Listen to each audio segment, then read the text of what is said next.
Wednesday, my dude.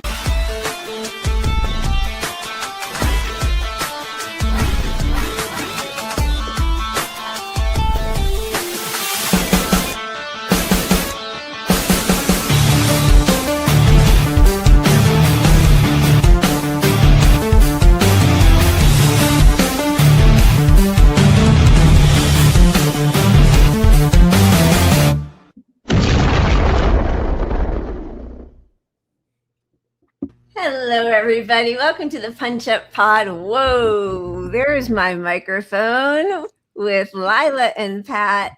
Happy Wednesday. How are you, Pat? I missed you. A week went by. What? It felt like a month. I mean, what's going on here? It's crazy. Yeah, I can't do it. I can't do it. It's hard. 3 times a week is the minimum. Hi, everybody. And the maximum, actually. It's kind of same. Is the exact right amount. Right, optimal number. Well, I hope that you had a good weekend and did something fun. Yeah, you're right. All my lights kind of weird. I had Father's Day with my dad, Oh, nice. That's good. Today I did some side work, which I think I might even open a business as a handyman because I'm doing so much handyman side work. Yeah. I make more money from it than. And you don't need to ride around with your sick boss all the time. Exactly. I could use a really good handyman. I could cook and clean for you. No, I would pay you, but you're too far away. But yes, everybody always needs a really good, trustworthy handyman who doesn't talk to me. That's right. Oh, they get in your business. It'd be different, obviously, if it were you. But yeah, I am not a very social person. I just am not. That's okay. Like, because as an electrician / handyman, one of the pet peeves is the people that just hover over you while you work. Oh God, the worst. Which my dad is that guy because he always wants to learn what they're doing. Every ounce of it. That's an old generational thing of like studying. Yes, that's true. Right. That is true. Because that doesn't feel like micromanaging. He wants to learn from it. My dad was like that also. Right. Like, yeah. But he'll also share 58 stories with them about, when he was in 3rd grade or something. Right. Yeah.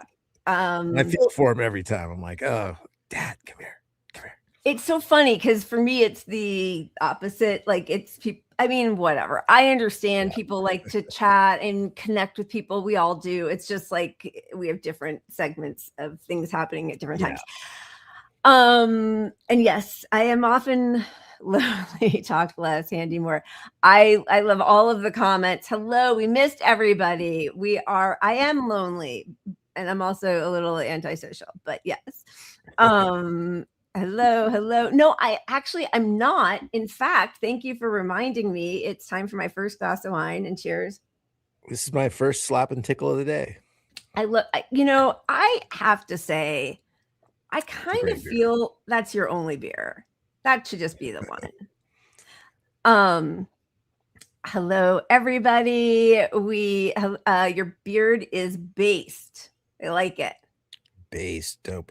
What's funny is it looks better on camera than in the real world because it looks sort of salt and pepper, which is bizarre because it's way salt. It's like 90% that's funny. Salt.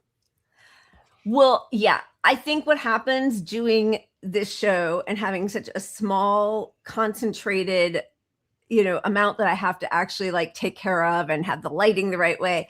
I have an idea of how I look. And then sometimes when I see myself away from my setup here, I'm like, oh, that's not actually, I want to go back to how I've created some fantasy life for myself here. Right. Push the AI button. That's right. Punch Up Pod 24/7 truth. Love that. I love it. Though, yeah, look, you're a fan favorite, the Silver Fox there. I like it. Keep the beard. I'm keeping the beard forever then. That's it. Hello. Yeah, you got to keep it. Wednesday, my dude, ready to punch up. I'm sorry, Kimiko. That's rough. I had to work through it and then just got better and better. But I really understand that that's not for everybody, which is probably very healthy for all of you. not so much for me. We have a request for shots again. That I might be too old for. But I think we should do a special show one time for some special reason. We'll bring shots back. Pat, you might not remember, but this coming Sunday is our 5-year anniversary. Is it really? It really is. That might be a good reason. Maybe we can have the shot on the wheel actually be a shot. So we actually just have to do that. Like we used to, yeah. I don't know. No, I could do it for that. I did buy bourbon, and it happens to be right next to me. So it's a sign from God. Manifested it. It is. Right. I feel like you manifested it. No, wait, fireball shots. I don't think I can do fireball. Little cinnamon shots, you can do those all day. Come on. Yeah. All right. I don't know. I think I'm just going to have to do vodka. I'll go back to vodka. I'll do vodka. Okay. We got the beard is cute. Yeah. I think that the votes are in. The votes are being tallied. Do people want me to keep drinking and getting fat too? Because I mean, if I get the green light on that one and the beard, can I wear sweats too? Sweats, fat, drink, have a beard. I mean, I just wear a tank top and shorts every single time. That's my uniform. Okay. Enough small talk. There's a lot to get to. The Democratic Party is in disarray, folks. They do not know what to do. There's a huge split between the party elite and the voters. That's the split. It's wonderful. Before we get into all that, just a reminder, please, as I take it off, to like and subscribe, smash that notification bell. And yeah, bro, Mamdani is the kingmaker and Hassan Piker, apparently. I broke the fourth wall. That's what I do the whole time we're here. We're breaking the fourth wall. I seriously, I'm giddy just being here because I know Tony thought that I was already blitzed, but I'm not. I'm just happy to be here. I was getting accused of being blitzed last show, wasn't it? And I was like, I'm just tired. I was just super exhausted. Yeah. I never start the show blitzed. I mean, during the show, I might have 3 beers, but that's We used to pregame. We used to do a pretty mean pregame. But those days now we just too old for that shit, Lila. All right, let's hand it to the Albanians who are out there protesting. I think this is like the 26th day in a row. And now they are doing what would be considered felony offenses worthy of 100 years in jail or something in the U.S. So good on them for getting rid of these settler, colonial, Zionist infiltrators who are trying to take over public land in Albania with the help of the corrupt government. These protesters are ripping down the construction site.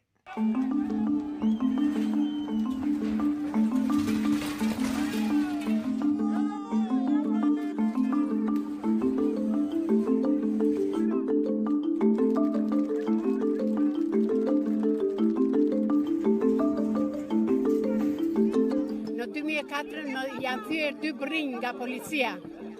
Po shqyr sot nuk na sollën polica. Të ruajnë tokën tonë. Të djersën e prindërve tanë, djersën e gjyshërve tanë. Janë për në burg. Jo për në burg, të venë në burg. Berisha, Rama, na hapën rrugët e Greqisë. Ikëm, pse? Që ata të pasuroheshin, ndonjën këtu në djersën e popullit, në djersën e prindërve tanë, të gjyshërve tanë.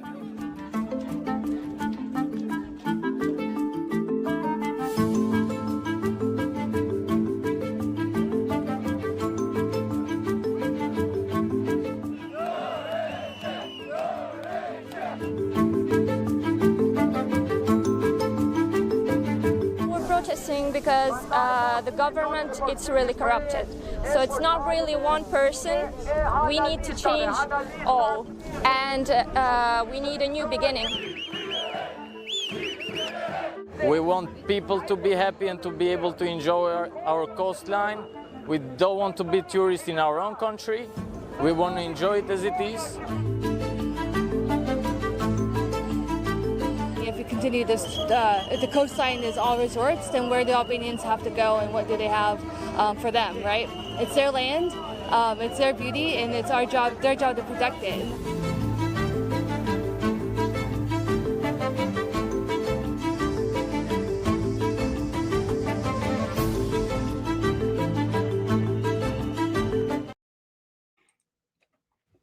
Hell yes.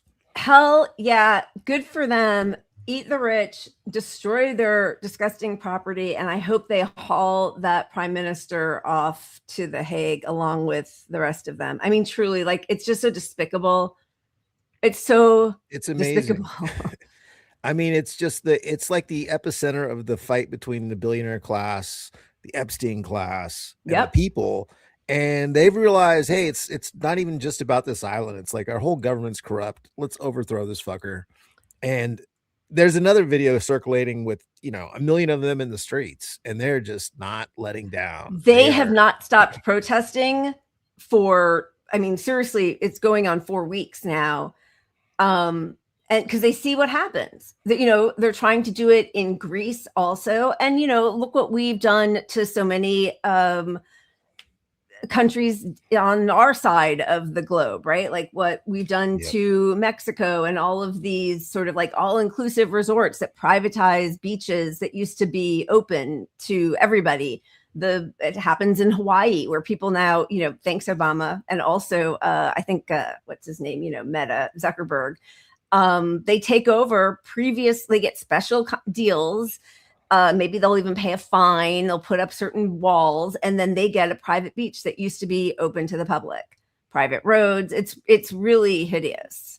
It is. And our press is largely ignoring this story. I mean, they covered a little bit, but it's one of those stories that, okay, if our people see them overturning their government, and them fighting against this capitalist venture, it's sort of like us fighting against the data centers. And it's like, oh, well, you could win this fight. Oh, and you could make it more than just the data centers. They don't want that out there. And it's the easiest dunk on the Trumps. So like that, it's clearly they're protecting capital by not reporting the story. 100%.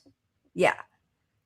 Because everybody can make a really clear line between taking over what used to just belong to everybody, our water, protected our land, air. too. Yeah. Not even just regular coastline. This is like. Yeah, that's right. Protected species, protected land.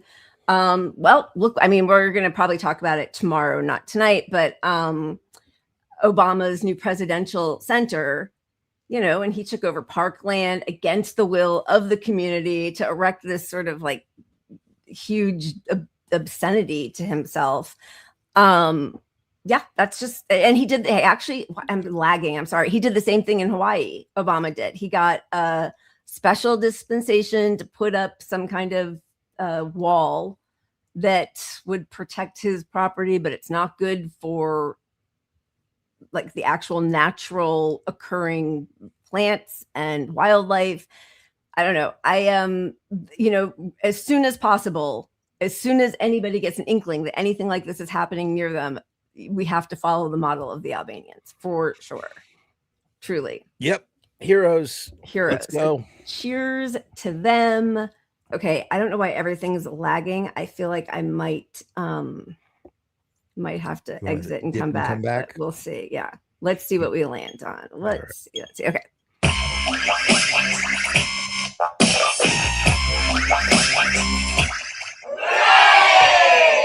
Very glad that I didn't exit before we landed on that. What would I have done if I hadn't? Okay, let's see. Ooh, okay. I got it. Heavy pour. Okay.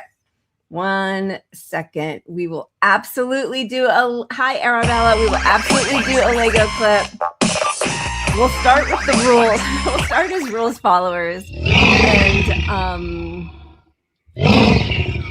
and follow the wheel, but we will absolutely get to Legos. Definitely. Yes, pups. Can't go wrong with dog barks.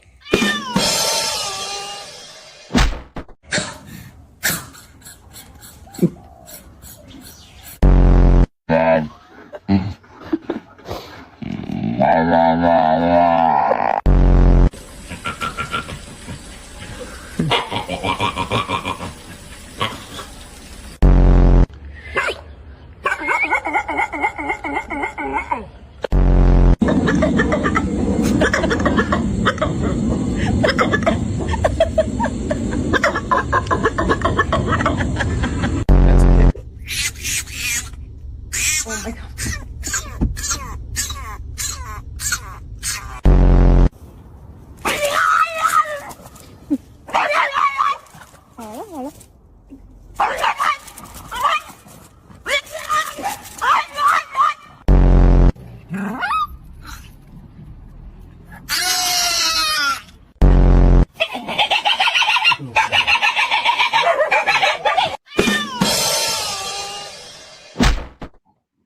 Oh my God, those are cute doggies. I love when they first learn to bark, or when they first bark when they're puppies. Like, you can't believe that that's coming out of their mouth. It's very cute. Right.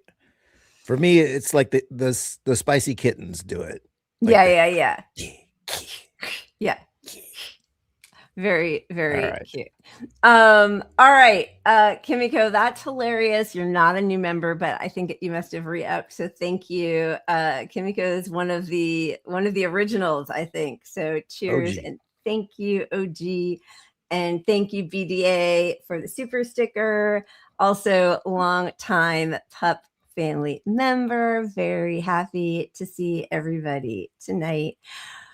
Okay, let's start with the time of monsters and what was supposed to be the end of Mamdani's run. This happened just a few days ago. It was, they tried to make the most of it. They failed, but let's just hear what his words actually were.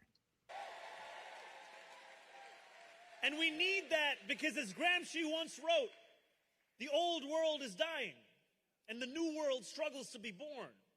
Now is the time of monsters. These monsters take many forms today.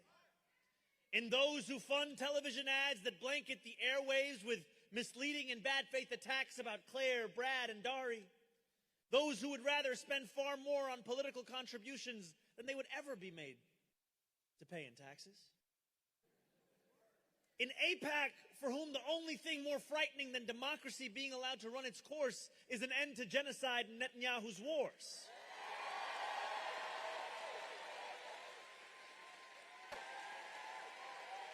And we need that because, as Gramsci once wrote, the old world is dying, and the new world struggles to be born. Now is the time of monsters. These monsters take many forms today. All right. I don't know what is happening and why the volume is so low. What a bummer. It's just too low, huh? There's really no way to change it, fortunately. All right. Well, he talks about... Yeah, go ahead. Mute your mic real quick. Let's see if this works. And then hit play. What'd you say? Do what? Mute your mic as it plays and then hit play. I'm trying to turn up your personal volume, which might change it. I don't know. It's worth a shot. Ads that blanket the airwaves with misleading and bad faith attacks about Claire, Brad, and Dari. Those who would rather spend far more on political contributions than they would ever be. Never mind. To pay in taxes. Yeah, it's just not working. You're muted. That's my second time ever doing that, Pat. I have a lot to catch up with. He's basically talking about now is the time of monsters.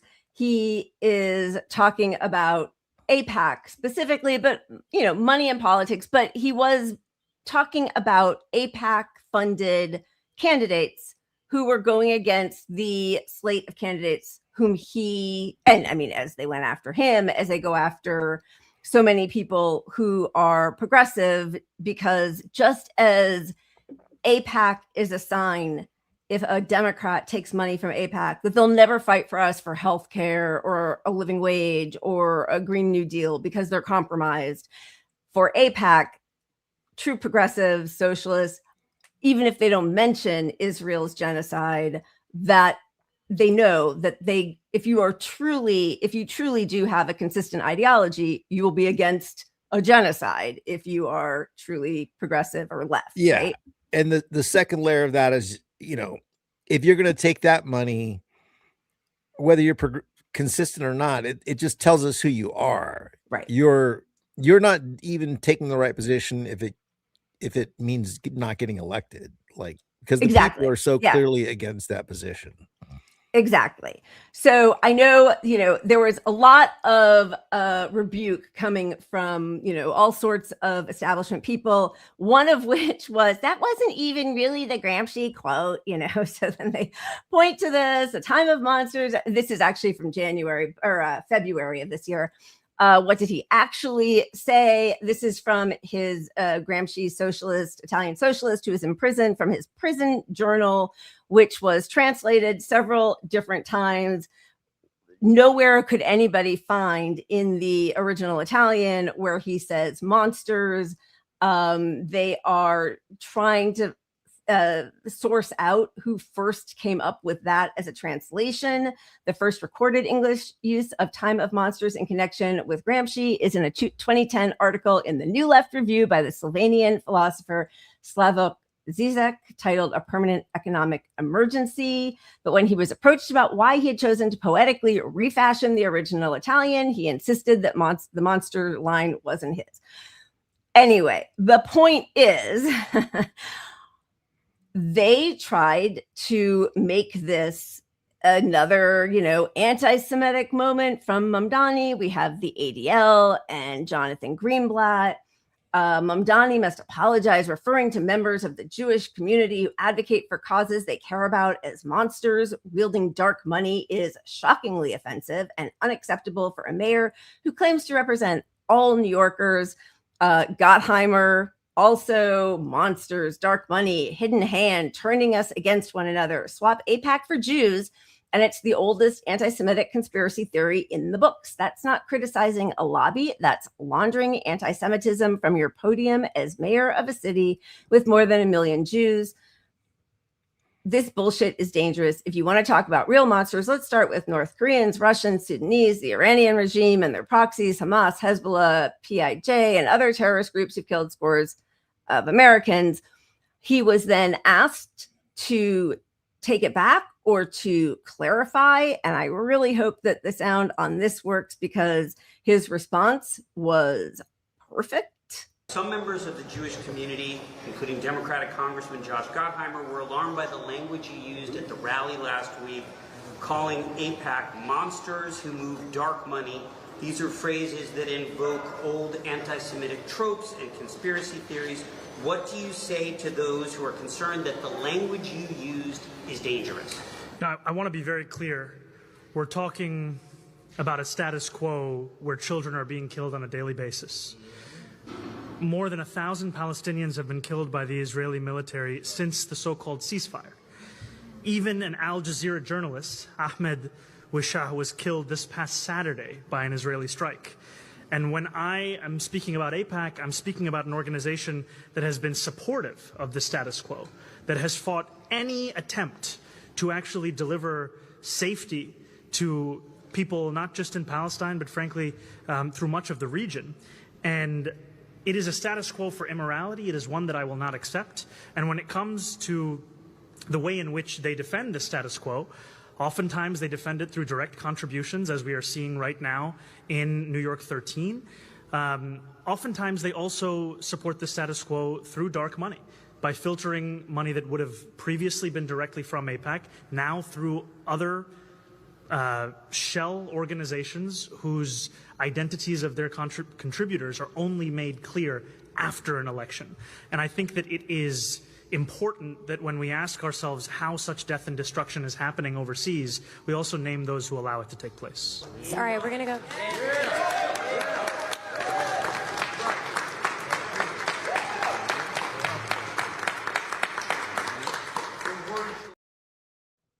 That feels like a perfect response, actually, to me. Absolutely, because not only did he not kowtow to the anti-Semitic trope nonsense, Right.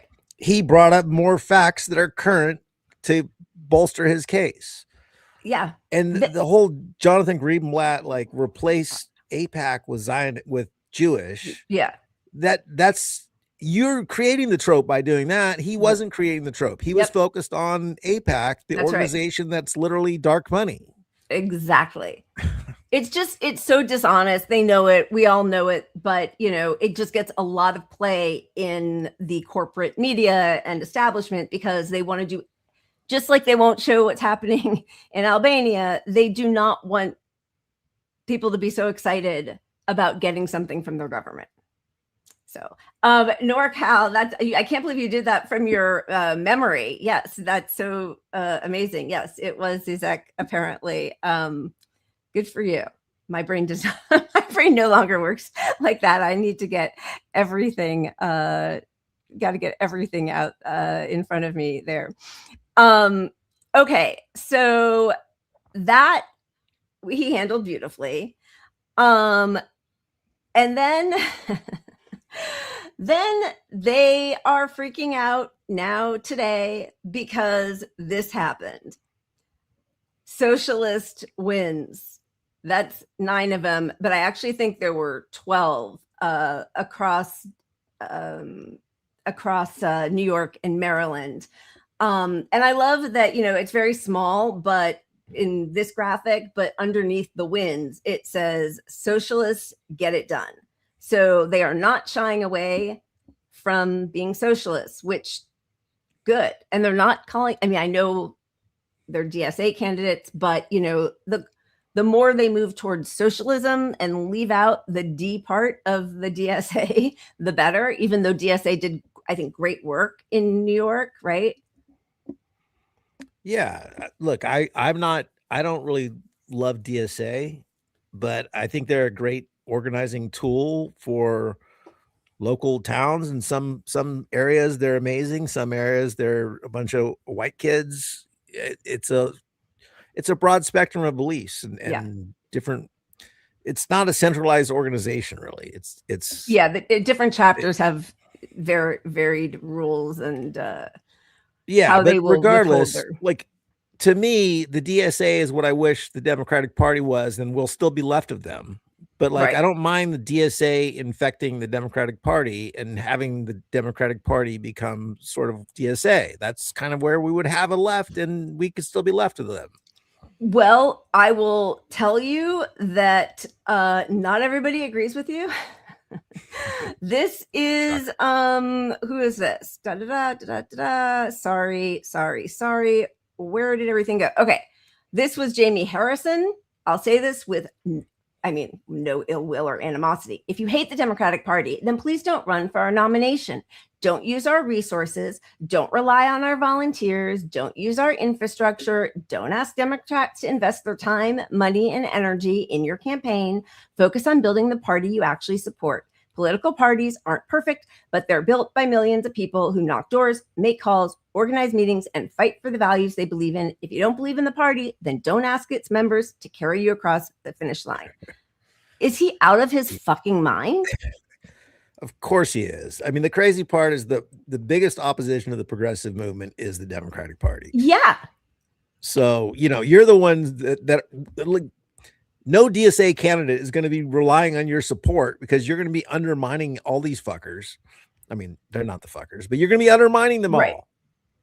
Which is what they did throughout this whole, insurgency with this campaign. And we even have, what's her name? Letitia James, being quoted in an article talking about how she's disappointed with Mamdani and some of the people he endorsed who just won because they don't understand the needs of their communities, who just overwhelmingly voted for them. Then we have Donna Brazile quote tweeting that, yes, I agree. And meanwhile, there's Letitia James up front at the Israel Day genocide parade. And as Kimiko says, AOC she's such a coward. We all know that, but she does not stick her neck out for anybody. But this really highlights the contrast between Mamdani and AOC. Oh my God. Because she is such a fucking absolute coward when it comes to endorsements. She has done nothing to advance the DSA. Even. Nothing. Like just a corporate tool for the Democrats at this point. Sorry, the end. 100%. She has no courage, no true ideology. She is more concerned with just protecting her seat and power. That gets her nothing, and certainly gets us nothing. Yeah. So, okay. So the Mamdani slate, this was his New York endorsements.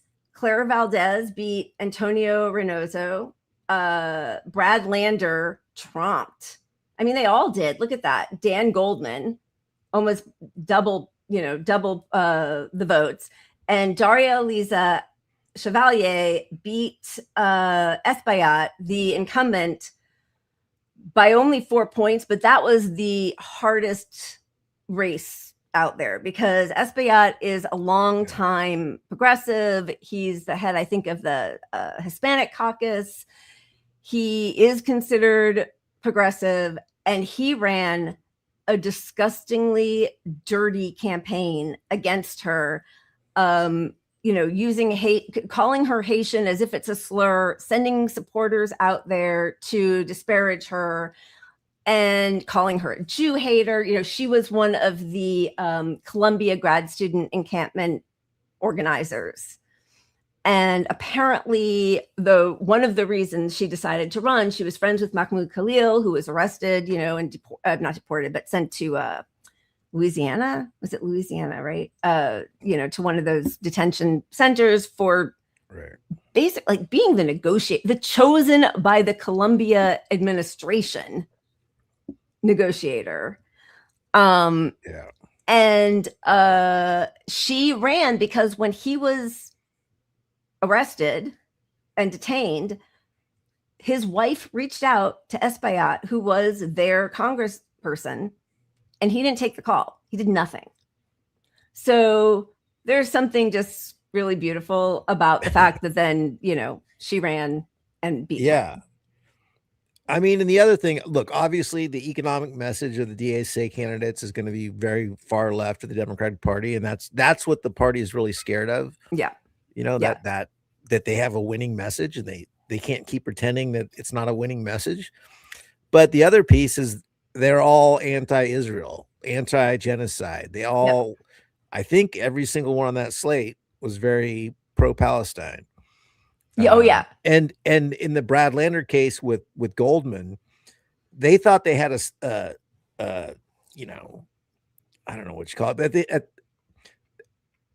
the day before the election was when Goldman got rejected from the coffee shop, and the news played that story up so much. So he went into the coffee shop to let his daughter use the bathroom, bought a coffee, said they were very nice. Then the coffee shop reviewed the video and they're like, oh, we had Goldman in here, and they're a pro-Palestine shop. And they're like, so they tweeted a mean tweet, but it was spot on with all the evidence saying, you're a Zionist, you do this, we don't support you, don't ever come back to our coffee shop. Yeah. And so CNN and they refunded his money.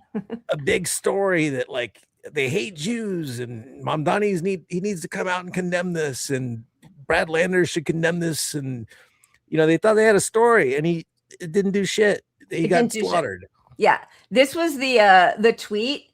It says, stop by. We see that you stopped by our shop today for a coffee.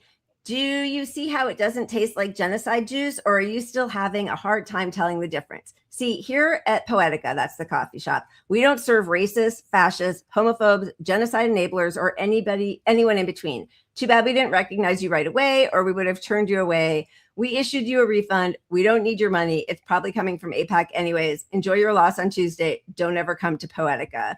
And he responded saying, I'm really sorry. The barista was lovely. And, and their response was, we have some of the nicest, most amazing people working with us. It was actually her idea to refund the tips while I suggested we refund everything. Dan, I have you here. You mentioned your 7-year-old, and I want to mention my 6-year-old son.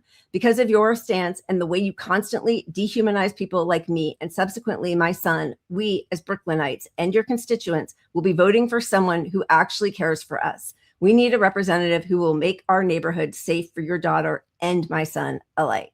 And I think that's the thing, you know, as these people say like, oh, it's so anti-Semitic and oh, AIPAC, and you're just really, you know, if you say that you're, you know, a Zionist, you're just anti-Zionist, you're not anti-Jewish, and it's the same thing.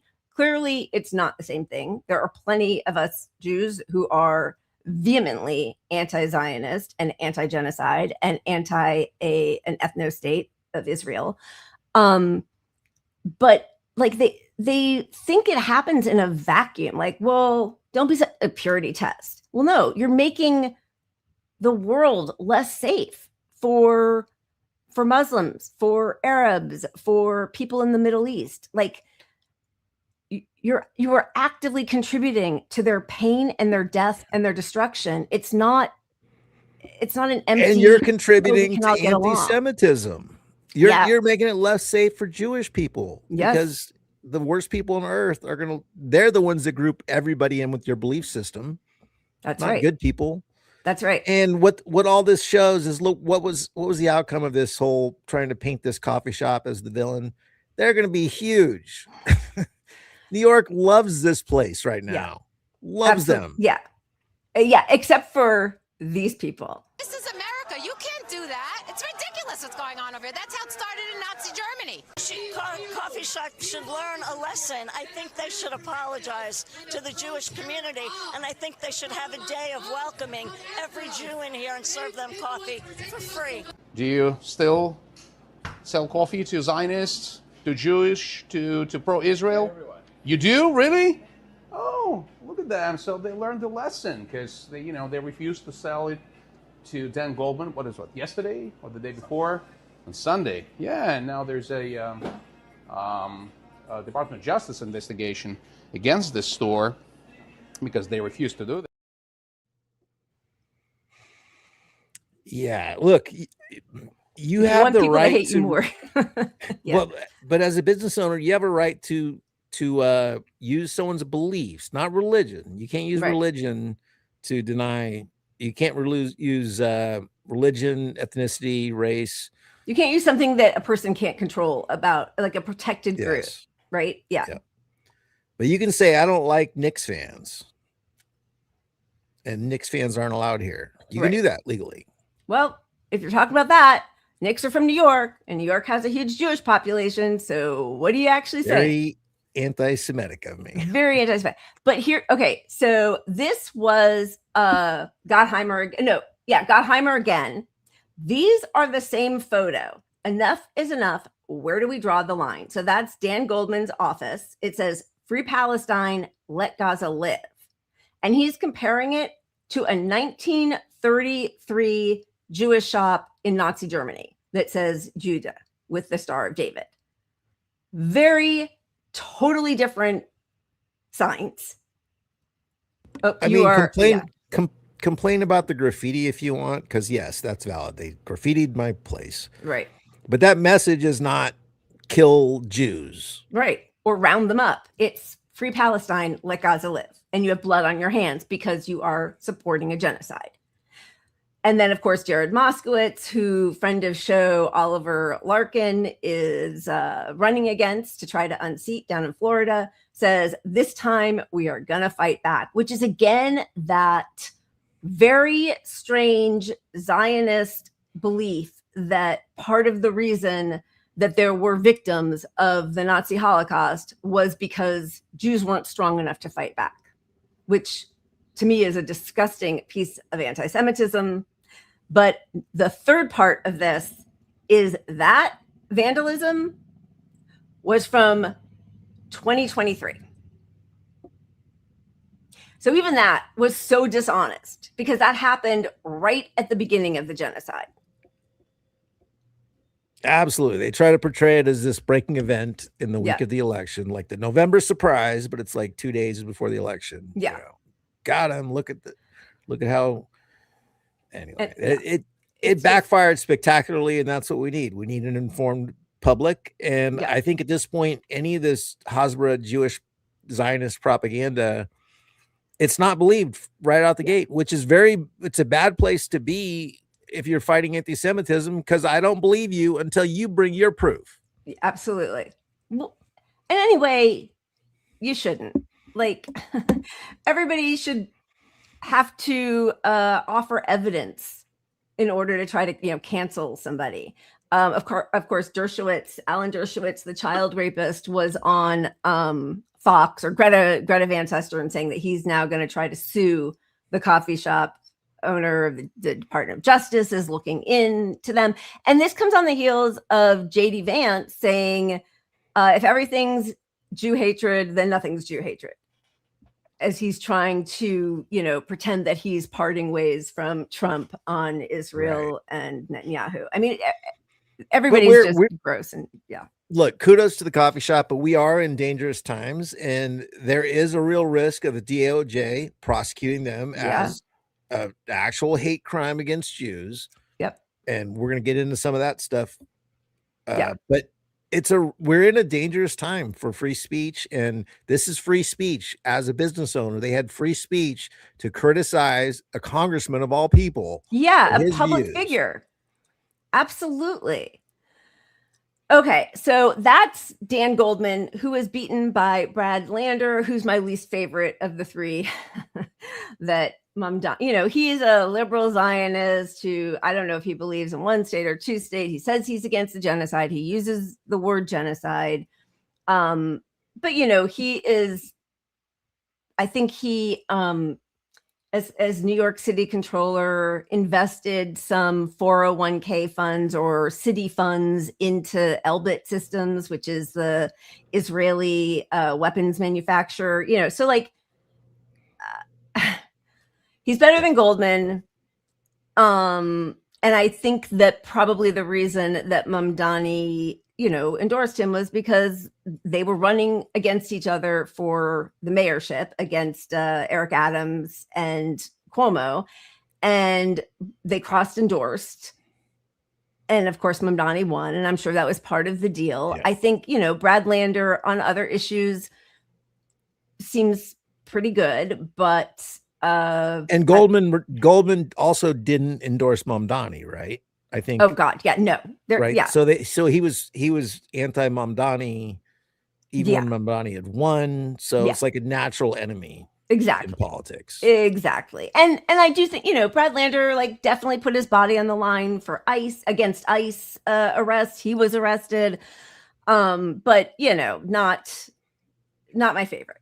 Yeah. Daria Liza now, because I wrote something in reply to Jamie Harrison's get out of the party if you don't want, if you want our support, which the left flank of the party doesn't get any of your support. What the fuck are you talking about? All you do is you only exist to crush the left. That's the whole reason for the Democratic Party, is to crush the left and pave the way for capitalism and fascism.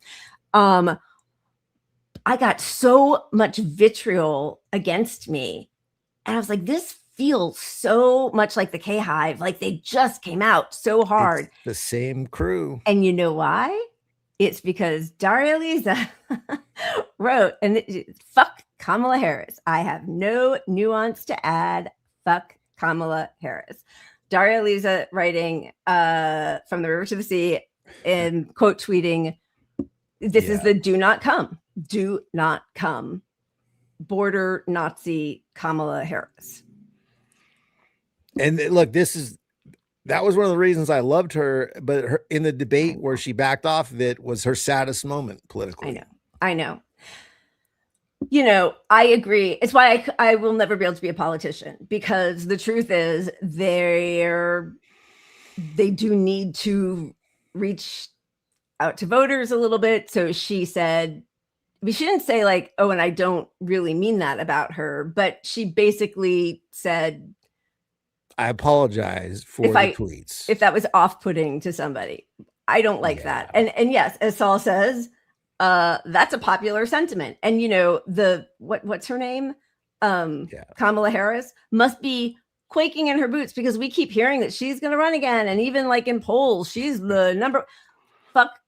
Fuck Kamala Harris is popular. The best thing that could happen to the left is going to be when she does run. Yeah. And she is going to run again. She is going to run for president.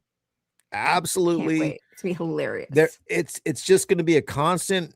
Well, first off, she's got like 2 weeks of running before her numbers start dropping every day. Because every time she speaks or tweets, her numbers drop. Yeah.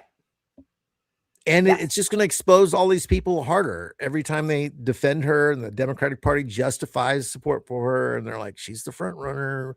You know, they're going to pull the Hillary thing. Like, you know, people didn't like a woman in 2024. Maybe by 2028, they'll be ready to elect a woman. No, you know what's going to happen is Republicans will put a woman forward, a black woman, watch, like Susan Rice or something. And Democrats will say, yeah, they just weren't ready for it. And that's what they're saying about Daria Lisa's win and all of these DSA wins was, you know, it's racist. What, you know, that was a big thing that the people were saying against me. Yes, I am white, but like, oh, white woman says what? White woman says what? Meanwhile, Daria Lisa is black. She's Muslim. She like, you know, like, give me a break. Well, that whole DSA slate had 2 out of the 9 that you showed were white people. Yeah. 2 out of 9. Yeah. I mean, and they're all young. There's no, I mean, I don't mind an older candidate, but like, this looks like the future here, people. Yeah, exactly. Yeah. Anyway, fuck Kamala Harris won. The other thing that she said was, I mean, these are like old posts. This was from 2019. I forgot to get napkins, so I just wiped my hand on the American flag behind me with a smiley face. Very upset about that. You know, meanwhile, like we're coming up on July 4th, you're gonna have napkins, tablecloths, paper plates made out of the flag. Like, okay, anyway. Here comes David Frum. They can't even, like, they have to even steal leftist language inappropriately. Like, it's not even, this isn't even the, like, it's not even correct. But anyway, DSA settler colonialist, what a fucking moron. That's some wild language. I mean, come on, to be successfully imposing their alien rule. I mean, God, he's all the tricks upon the indigenous inhabitants of Queens, Brooklyn, and the Bronx. And again, you look at that slate of the 9, and they look like Queens and the Bronx. Yeah. And what do you get? Who lost all their races? Look at all those old white men who lost their races. I mean, who were representing. Yeah, because she beat Espaillat, and so that was where they thought that they might be able to come up with some kind of identity politics. Is really hard to do when she checks off all your same boxes of identity, plus she's a woman. Like, you know, come on. But they did that with Bernie too. Just a white old man, when even the, like, okay, fine, I get, like, you know, but like he's Jewish against Hillary, who's a woman. So, okay, we've never had a Jewish president either. We've never had a woman president. Like, what, like, if that's what your politics comes down to, you lose. Anyway, you're going to lose. Yeah. I mean, honestly, Bernie 2024 showed us that people still, his age wasn't the issue. Right. I mean, maybe if he was younger, he would have won. But like 2020, but the public was willing to vote for an old guy that could die. Like, it's your policies. It's just your policies. Yeah. At 100%. Yeah. Yeah. That's the other thing. Oops, sorry. Yeah, exactly. First time he's ever been concerned about settler colonials. And also, I thought that was like an anti-Semitic thing to say when you say that about Israel. It's so anti-Semitic. But they called Jill Stein voters sexist. I mean, the crazy thing is, okay, so, also, you know, there's Ari Fleischer, free advice for New Yorkers, get out while you still can. The rise of socialists in New York City will threaten everyone. Mamdani's power will increase. Socialists will gain more seats, and they're coming next for you. Get out now. New York City is going down the tubes. I mean, they tried this. Meanwhile, look at the joy New York City is experiencing. They're loving Mamdani. They are fully behind him. If it's such a fucking disaster, why did his endorsement get all these people elected? I Yeah. mean, he's making a move. I mean, the whole country wishes we had Mamdani mayors, right? Somebody just do something for us. Anything, please. Would be great. Yeah. Honestly, if he was a natural born citizen, he would be our next president. Honestly, if the Democrats, well, they're not, who cares? They're not smart. But like Trump's going to fucking do it. They should get a resolution in there that like you have to have lived in New York. Living in New York counts for a little bit more than any other place in the US. And if you've lived there for a certain amount of time, you get to be like, it can be one of the means testing kind of bullshit. Then we have to ask J-Lo, because J-Lo says you can't call yourself a New Yorker unless you were born there. There's no time. Anyway. Yeah. But what they really, okay, so it was interesting. Joe Scarborough did a 3.5-minute piece this morning on Morning Joe saying that everybody wants to blame Mamdani, but the real person to blame is Netanyahu. You know, I mean, he's close. He is close. Yeah. But it's also an effort to ignore the economic message of Mamdani. 100%. Because what they're not going to say, like, he still frames it as blame. I mean, obviously, like, Joe Scarborough's not on the left. He's not even progressive, but he's definitely not a leftist. But yeah, that's exactly right. He's not going to say, like, this is because people don't want genocide. They do need relief from economic hardships. They want a government that actually works for them and isn't just like, you know, moving money around to all their billionaire pals. Like, that didn't even enter the conversation. Now they're going to make it all about just Netanyahu. I mean, that's the move. But are we showing the clip? Sure. I mean, it's 3.5 minutes. We'll show half. Well, I need to grab a beer. Oh, okay. All right. Give me time to grab a beer. Go get your beer. Slap and tickle. I just you know, hearing a lot of people talking about the anti-Semitism in New York City, and last night proved the anti-Semitism in New York City, and this is Mamdani's fault, this is so-and-so's fault, this is this left. No, it's not. It's really not. If you want to blame anybody for what happened last night, my opinion, if you want to blame anybody, Jonathan, I think you have to blame Benjamin Netanyahu. 4 years of maximalist aims, 4 years of ahistoric goals in the Middle East that anybody from Dr. Brzezinski to even me could have told anybody over the past 20 years, it's not going to work. And I've said it all along, there's always blowback in the Middle East. The idea that you're going to be able to brutalize children and women in Gaza with bombing that looks indiscriminate on TV day in and day out for years, that you're going to be able to level half of Lebanon, that you're going to be able to continue to allow thugs to run wild in the West Bank, and brutalizing Palestinians, brutalizing Christians in Bethlehem, brutalizing Christians across that area, along with Palestinian Muslims,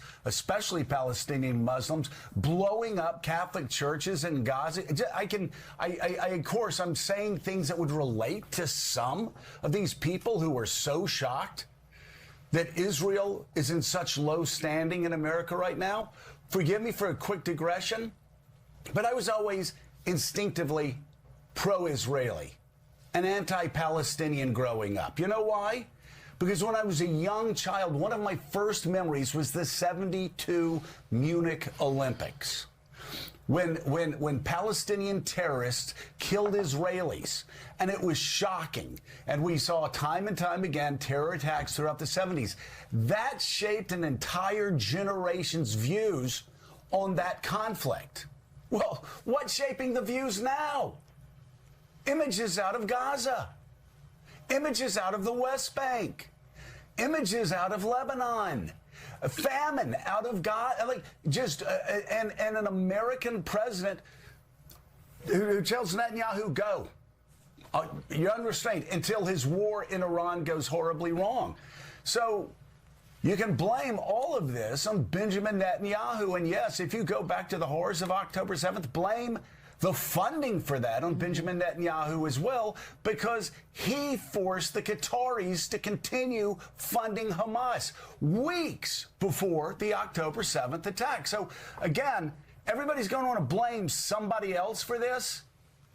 The guy on the left is the reason why Israel's standing, not only in New York City, but across America, is lower than it has been since 1948. And you're starting to see that in elections, not only on the far left, but on the far right.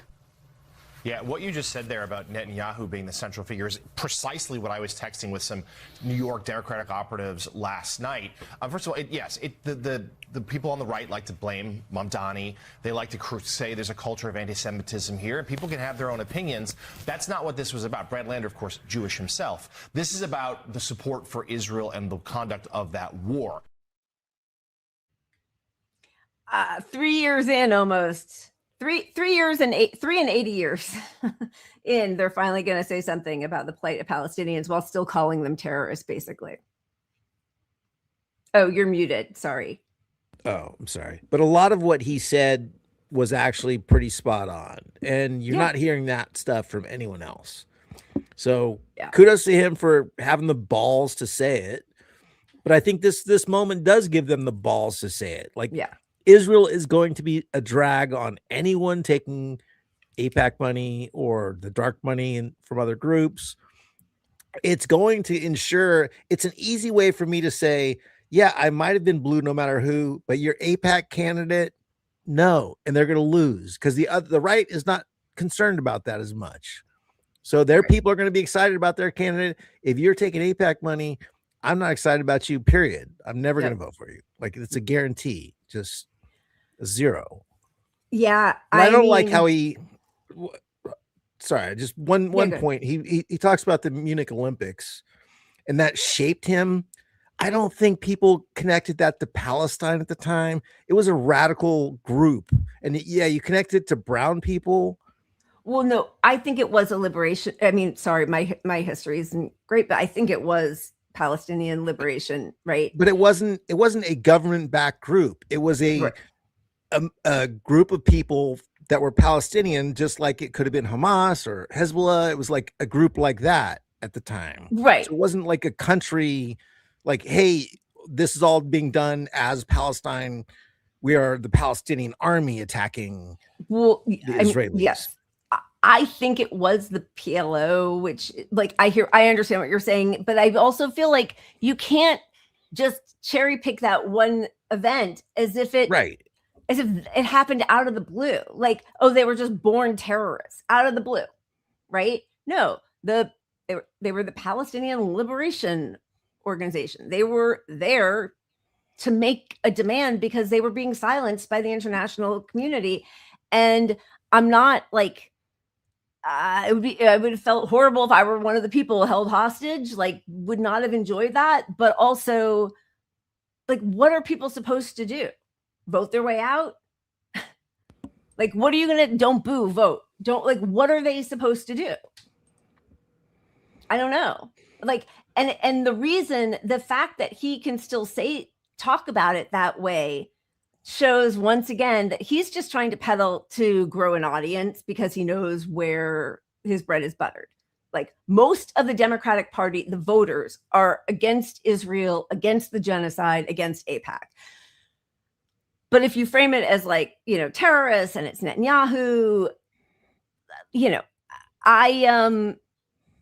but he still like doesn't even talk about the context. It's like that, like October 7th was the day history started out of the blue. There was this horrific terrorist attack, which, by the way, they keep talking about 1,400, 1,200 civilians who were killed. They never talk about the 400 who were active duty IDF soldiers. And they never talk about the fact that the IDF probably killed a huge percentage of the people who died that day because of the Hannibal Directive. So, like, all of this is just him trying to pander to whatever base he hopes to hold on to.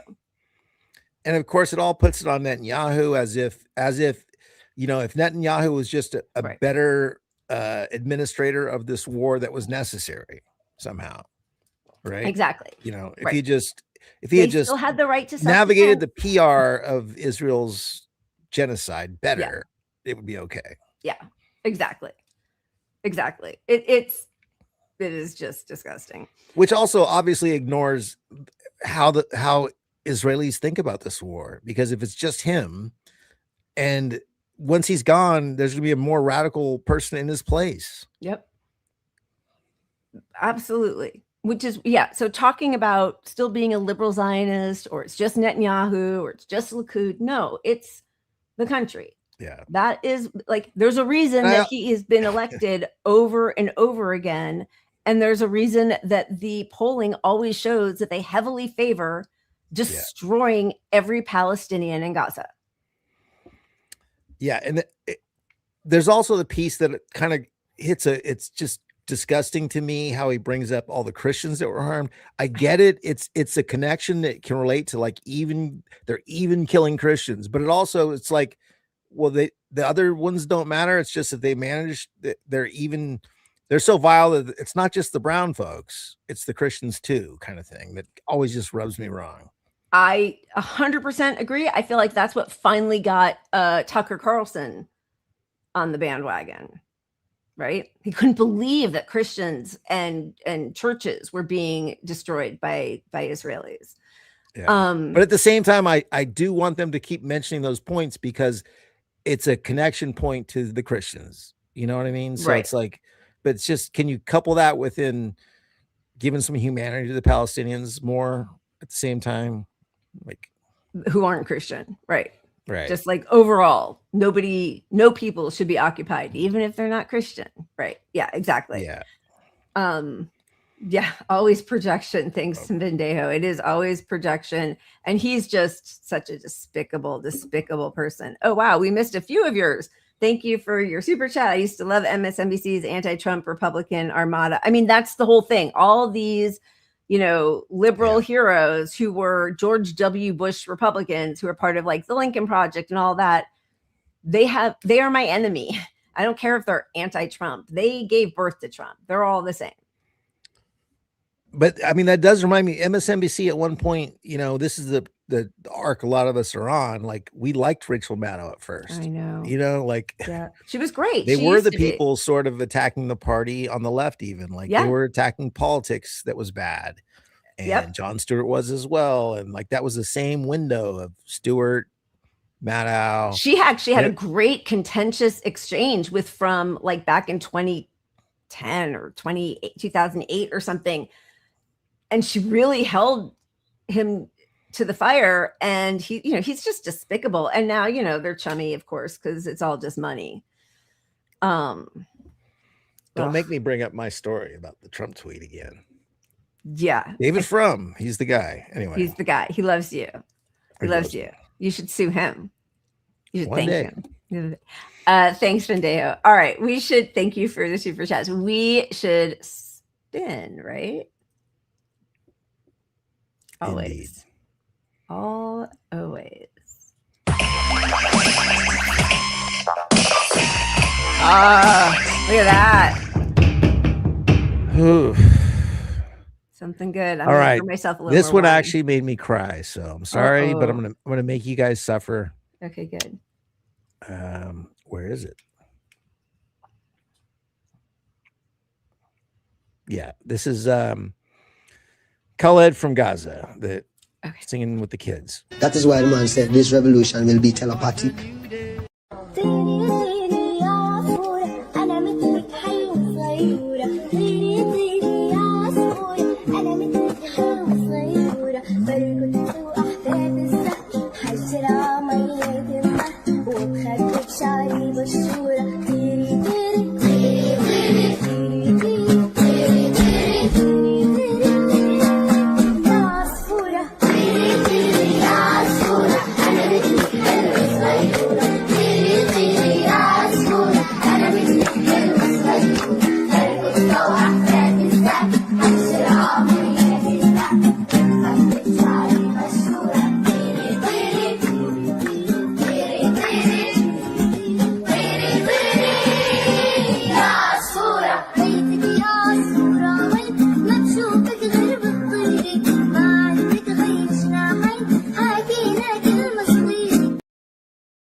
I love that song. I love that music teacher. He's the one who did the drone song with the kids also. And that's he's got a lot. Yeah, beautiful. And that, yeah. Yeah. All right. All right. We need a Lego video to transition or something. Okay. All right. Let's Let's do we have a few different things here. Let's do, sorry, I just want to see what we got. Okay, let's do Genocidal Death Cult. It feels fitting from Persia Boy. Yeah. Genocidal Death Cult. Headquartered in Tel Aviv. Synagogue of Satan, burning like U.S. flag. They bite the hand that feeds them, that's the only bag. Taking up billions while they sacrifice the kids. Synagogue of Satan. They want permanent war. Genocidal death cult. Bow in Tel Aviv. Modern child sacrifice, that's what it is. This ain't no rant from some random extremist. This is official. Straight from the Zionist regime. They cash that check and they burn the scars and stripes. Billions in weapons while they start new fights. They take the money then show their true face. Killing the children and crying for more aid. They want forever war. That's the only goal. They bite the hand that feeds them, then ask for more. Iran said it plain. This ain't no lone wolf. This is the death code headquartered in Tel Aviv. Baal worship in suits, child sacrifice again. They burn what they give and then play innocent. They take the billions while the children get plowed. Genocidal death cult.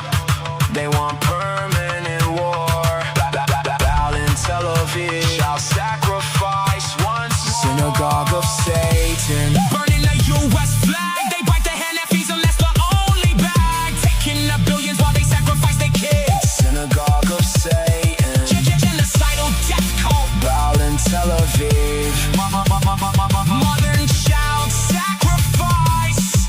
That's what it is. Straight from the Zionist regime. Sacred defense. Genocidal death cult. Synagogue of Satan. Bow in Tel Aviv. Sacred defense.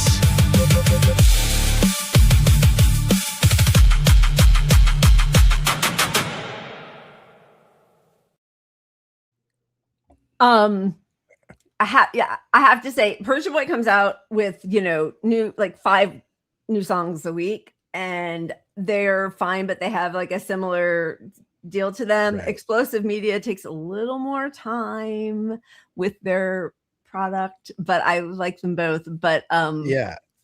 Well, you know what that reminded me of? There's a new trend. TikTok is always trends with people doing a little dance, and everybody does the dance or whatever. One of the Lego songs, I think it was Liar, the Liar song. Yeah. People are putting out videos with that soundtrack, mouthing the words to it. So the Lego soundtrack is going viral on its own for the audio. That's really interesting. My favorite one is Never Surrender, which also, that might have been Persia Boy. I'm not sure, but it's like 4.5 minutes. That was one of the first ones. And like, I still get chills. Like, I sent it to Ron Placone because he wanted to know which people we were doing for the Lego music. And it was like my all-time favorite, Never Surrender. I love it. Yeah, there's some that are very inspiring. Okay, so, just to go to the child sacrifice bit, the UN, again, like, what are we, 30 months in? Wait, what? Yeah, it's like 30 months in right now. Has finally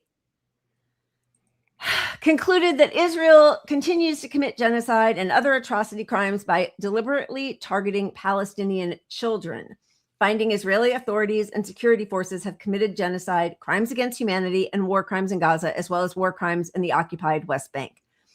The commission found the deliberate targeting of children is one of the key elements establishing genocidal intent, and said Israel is pursuing a deliberate strategy to destroy the future of the Palestinians in Gaza by targeting their children. Among its findings, the commission said Israel has deliberately shot children in vital organs using precision weapons, attacked homes, schools, displacement camps, and neonatal and maternity care centers, harming newborn survival and Palestinians' reproductive future. used starvation through blockade and siege, causing child deaths and severe malnutrition, arrested, tortured, and subjected Palestinian children to sexual violence in detention, destroyed healthcare, orphanages, and education, obstructing children's cognitive, social, and emotional development, and undermining the foundations of Palestinian society. You know, it's like they waited for public opinion to be so low that they had to do something. And the videos of some of the people in the commission, I mean, kudos to them for putting them out.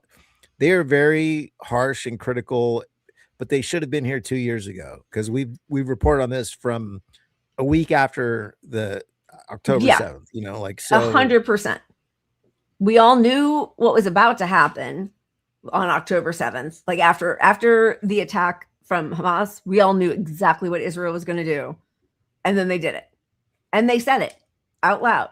And by the way, they are now doing it with the Lebanese, right? So this is Ben Gvir. For every tear of an Israeli mother, 1,000 Lebanese mothers must weep. All of Lebanon must burn. With all due respect to the Americans, Israel must make it clear to the entire world that the blood of our sons and the security of our citizens are not forfeit. All of Lebanon must burn. Our supreme duty is to protect the citizens of Israel and the soldiers of the IDF, and this commitment takes precedence over every other consideration. I told the Prime Minister, even in our private meetings, for every tear of an Israeli mother, 1,000 Lebanese mothers must weep. Enough with the ping pong in the Middle East. You don't win with measured responses and restraint. You need to go berserk to obliterate, to crush the terror. And Araghchi, who is the foreign minister for Iran, this is not a rant by a random genocidal lunatic. It's a public post by the national security minister of the Israeli regime. The genocidal death cult headquartered in Tel Aviv is a threat to all of humanity. It threatens all humans. Its only interest is permanent war. And I mean, that's exactly right. He's not wrong. And if our press was reporting on these psychopaths like they should be, it would have been clearer to the public to be so anti-Zionist from the start, or at least how they navigate this war, liberal Zionism, whatever. But no, they shielded this stuff. So it sounds like, you know, when we're reporting this, it's not real, like, or something like we're all eating up Palestinian propaganda or something, you know? Hollywood or whatever. Oh, all the news had to do was show the words of all the people managing this war.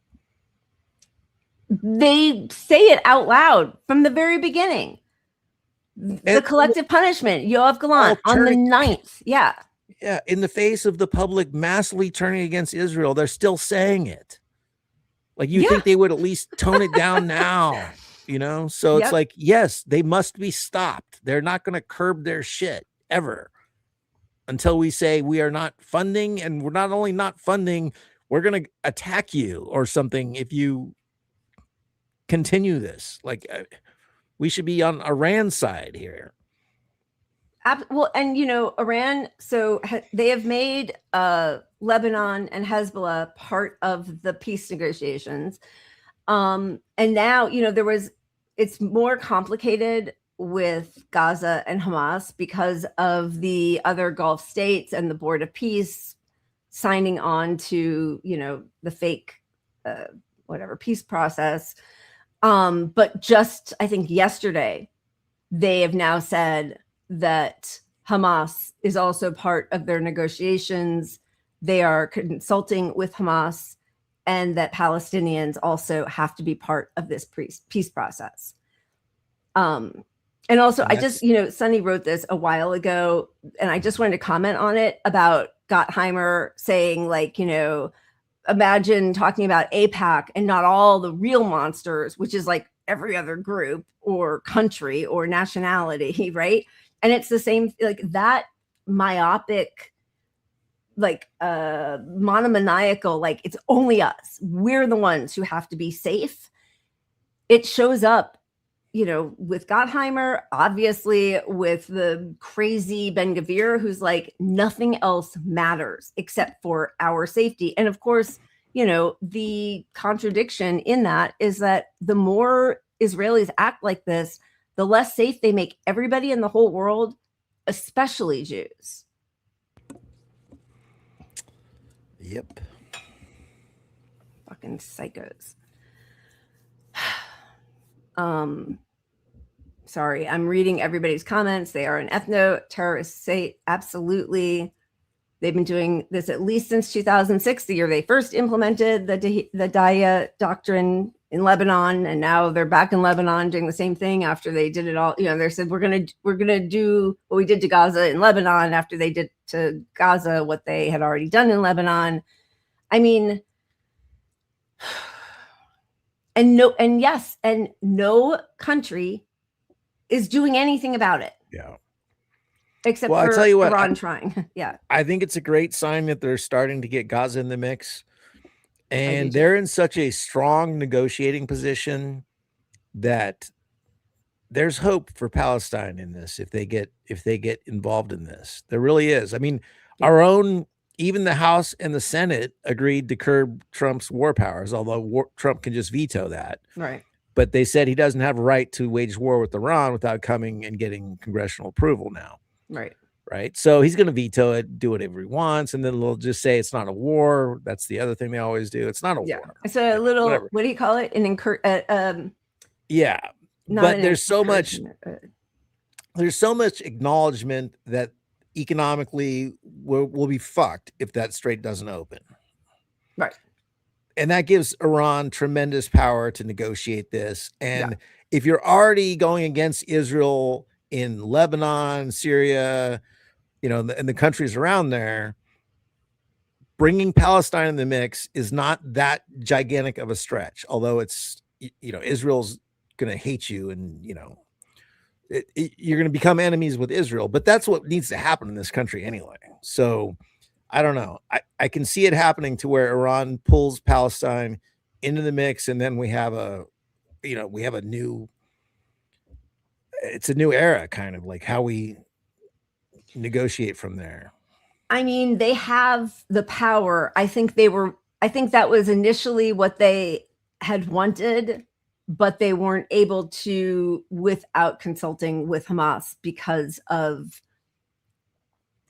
you know, a different set of circumstances with the whole Board of Peace and other Gulf countries signing on with Trump. And I think as they are trying to and establishing themselves as like a true superpower, and especially in that region, they are being careful I think they are being very analytical and restrained in their approach in order to bring on as many of the Gulf countries as possible, which seems to be working because initially they, you know, all of their bombings of the Gulf countries were on military bases, US military bases. But it was framed in international media as like, oh, look at these psychos who just want to bomb all their neighbors. And they are slowly being able to bring more of their neighbors on board who are clearly not being protected by the US and are also suffering. So, yeah, but I think their position is going to continually be strengthened. Iran is going to continually get more power as this goes on because the MOU is 60 days. And in 60 days, you're closer to the midterms, which means they know Trump isn't going to want to, he's going to have a tremendous pressure from Republicans to not start the war back up. Right. Because of the economic harm. So that puts Iran in an even more favorable position. Yeah, absolutely. And just goes from there. Now, after the midterms, that's a whole different story because it's like the politicians don't care what we think for 2 years. Yeah. And even then. Or even then, but they don't even have to pretend to care for 2 years. Exactly. Sorry, I'm just seeing this. That's horrific. That's horrific. Jesus. Yeah, and sorry if that's just awful. And yes, they've already said Turkey is next and Egypt they are truly a lunatic nation. Like they are a lunatic nation. They're the ones that we should be scared about having nukes, right? Yeah, like Yeah. 10,000 times more than Iran. And nobody's even talking about that. I will say, but again, I do not think, nobody should think that Tucker Carlson or JD Vance are splitting from the most powerful people in the world who are mostly billionaire techno-Zionists, right? But even just saying these words out loud is freaking out a lot of people in power. This is JD Vance a couple days ago. He's being sent out there because Trump is too erratic to get anything done. He does his, middle of the night tirades on Truth Social. He says he wants peace while then threatening the people he is negotiating with, that if they don't sign off and open the strait, he's going to kill them. Which he already did 3 months ago, right? Like all their leaders, their negotiators, which Israel has done to Hezbollah negotiators and Hamas negotiators. So they have to take this seriously. But what other country, if this were any other country who killed the negotiators, the diplomats that you are supposed to be on your way to negotiating with in good faith, I bet we would drop a bomb on a country that did that. Imagine if another country slaughtered, Marco Rubio and Trump and his family. Cheers to them. Did this happen? Cheers. Inshallah. Yes. Okay. This is JD Vance. Thank you, Mr. Vice President. Did you, going in, expect the Iranians to make Lebanon as much of a linchpin as they ended up doing? And how would you describe the progress on Lebanon? I know Mr. Araghchi said it was very good progress, but what's your characterization of it? Yeah, I would describe it as very good progress, too. Look, we want a regional ceasefire, right? We want Hezbollah to stop firing at our friends in Israel. We want Israelis to be able to live in peace. We also want to make sure that, when things happen, they don't spiral into a broader escalation. And so we've been, I think, very good at setting up what we're calling a deconfliction mechanism. But what it really is to say that when things happen, the sides are actually talking to one another. Sometimes, you've got a bit of a chicken and egg problem, that you've got a junior guy who fires a drone that didn't have approval from the high command. Okay, of course, Israel has to respond to that. But then sometimes that response, we could actually have a better and more peaceful situation if Israel responds in the context of a conversation that's ongoing between Hezbollah, Lebanon, Israel, and other partners in the region. There really hasn't been a mechanism to have those discussions until basically around 4 p.m. yesterday, Bergenstock time, when we set that up. So what we're trying to do is to say, first of all, Israel and every other nation in the region has the right of self-defense, but we want to make sure that everybody has that right of self-defense in the background where we're talking about how to de-escalate these conflicts rather than spiraling out of control. Sometimes what will happen is that if the conflict spirals out of control, that's worse for everybody's self-defense and worse for everybody's security. So we've actually got the process in place to ensure that that escalation doesn't happen. Now, I will say you already see the fruits of that. Over the past 24 hours have probably been the most peaceful that we've seen the situation in Lebanon. The previous 24 hours were pretty good. Obviously, there was some shooting about 72 hours ago. So this is a work in progress. But what we've done is actually set up the operation so that we can ensure it doesn't spiral out of control in the future. Meanwhile, you've got members of the Knesset, changing, doing these ridiculous, this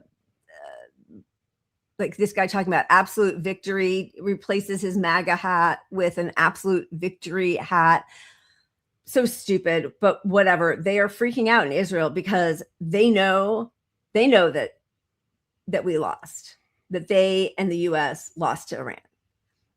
They will deal with the repercussions of that on a much bigger scale than the US will.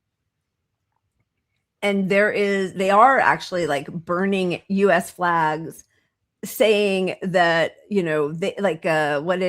I was about to say, what did Hitler say? What did Netanyahu is saying, we have to rise and kill first, and Trump and I are separate, but he doesn't control me. And then this was a crazy catch from, this journalist, Seamus Malik Kafazali. Sorry, I read his work, but I have never tried to say his word out loud. His name out loud. I should have done that ahead of time. Anyway, the edit history on, a man who used to be part of the Israeli administration, the initial words that he wrote were maybe the U.S. needs another Pearl Harbor or 9/11 to remember who is the enemy and who is the friend. Okay, so the U.S. is going to regret acquiescing to Iranian demands to include Lebanon in this memorandum of understanding. The linkage is one of the biggest mistakes. That was written by Jason Brodsky, this Ben Sabti guy who was part of the Israeli administration, writes, and it's very shadowed out. This is the edit history. Maybe the U.S. needs another Pearl Harbor or 9/11 to remember who is the enemy and who is the friend. He deleted that and changed it to good luck for U.S. to handle Iran regime terrorists. I hope for USA administration to remember who is the enemy and who is the friend. Like, we all know they did 9/11. Sorry. And the USS Liberty and the, British hotel in Egypt and all the false flags. Like, when we say these things, we're called anti-Semitic, self-hating Jewish conspiracy theorists. And now he's like, we did it and we will do it again. Try us. Yeah, it's just wild. I mean, they know they're this craven colonialism that they aspire to do in the region depends on our support. And they also know that they've lost the support in the US, and they know that the party in charge, which is the Republican Party, and the Democrats that also supported Israel through all this, have to politically back away from them. So they know the position that Trump is in, and they got nothing. That there's no way out of this for them. They can't win the PR war anymore. The PR war is lost forever. My worry is that, because of our disgustingly compromised media, corrupt media, they keep talking about like the buffer zone in southern Lebanon. They talk about how 4 IDF soldiers were killed by Hezbollah. Where were they killed? Where were they killed? They were killed in Lebanon. They were invading a sovereign country, trying to steal their land as they are slaughtering their civilians and obliterating whole villages. But our media says 4 IDF soldiers, right? So like, were killed. That's first of all, the 4 lives matter so much more than the thousands of Lebanese lives, but there's no mention of what's happening. So my fear is that like Trump is going to say to Israel, like, listen, we're the only party in town. We're the only game in town for you guys. Democrats aren't going to play this anymore. You don't want us to lose the midterms. We need to come to this get the peace deal signed, the memorandum of understanding, get out of Lebanon now, but they won't get out entirely because they're still part of this buffer zone. And just like with the ceasefire in Gaza, where over 1,000, and it's more than 1,000. I don't know. These numbers keep plateauing when I'm watching people just be blown to bits and dying of malnutrition and skin diseases and everything, right? So and nobody will comment on it, and then we'll just, oh look, Trump's a peace president, peace in the Middle East. Well, you can't underestimate our media's power to change people's minds and put some propaganda out in the world. But I do think the public has largely abandoned Israel and is not coming back. Yeah. So yes, when there's some fake agreement signed and there's this fake peace process, I don't think the public is going to buy it anymore. I think we're going to be fighting for Palestine until Palestine is really free at this point. I don't know. Maybe I'm optimistic. If you look at what I see happening is Iran gets in this position of all we can do is harm them economically, as well as the harm that they do back to us economically, right? So our strategy has been to harm their citizens, because we can't win the war. We can't win a war with them. Right. We can't bomb them forever either. We just can't afford to. Right. So at some point, if you get China and Russia and BRICS really involved in this war with Iran, and they economically support Iran in a way that they haven't yet, that gives them more power. And if they are also bringing Palestine into the mix, I don't know. I think Israel is just going to be not the player they were, and they're going to end up on an island. It's just how long it takes to get there. I don't know. I think you're right. I just think that, like, who's going to rebuild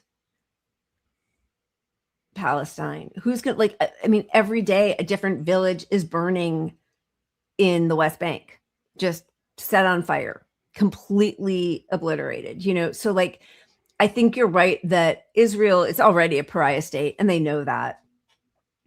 I mean, not that anybody's doing anything about it, right? Like, I condemn, you condemn, but nobody's withholding weapons or coming in and actually ending it. But like, by the time this ends, I mean, I'm seeing mothers with their babies who have skin lesions and rashes, who are then sort of like rejected by their fathers, who are embarrassed to bring them outside, and there's no doctor to go to. And then the lack of water and the sewage in the water, and Israel filling, I mean, they've done this for, a century now, but like filling up water lines with cement. I mean, I think you're right, but like, I don't know. We're out of time. They're out of time. For 600,000 of them, at least, it's too late. And it just, I think you're right, but it just kills me that, like, when a bad thing is put in place, it happens in the blink of an eye. And for anything good ever to come about, it's like the slow process. Yeah. It's like, look, to get anything, to make the change we need to become Albania, because our government's support is always going to be the slow process of any sort of peace for Palestine or the region. So we got to become Albanians, really. Yeah. That wonderful song was Ahmed Mouin and the beautiful Gaza Birds singing. Ahmed is supported by Doctors Against Genocide and has joined them to sing during their Sunday webinars. Oh, that's beautiful. We're always prepping for our show on Sundays when I know there are those webinars for Doctors Against Genocide. But Sonny, we appreciate, because you're always alerting us to different things happening there. He asked the world to upload his "We Will Rebuild Gaza" to his X, like a song wave of solidarity from us all to Gaza that we can sing. That's beautiful. I will certainly do that. I didn't want to say it at the time because it felt inappropriate, but now I have to, because I want to make fun of Pat for not remembering that very song was something that we showed several months ago.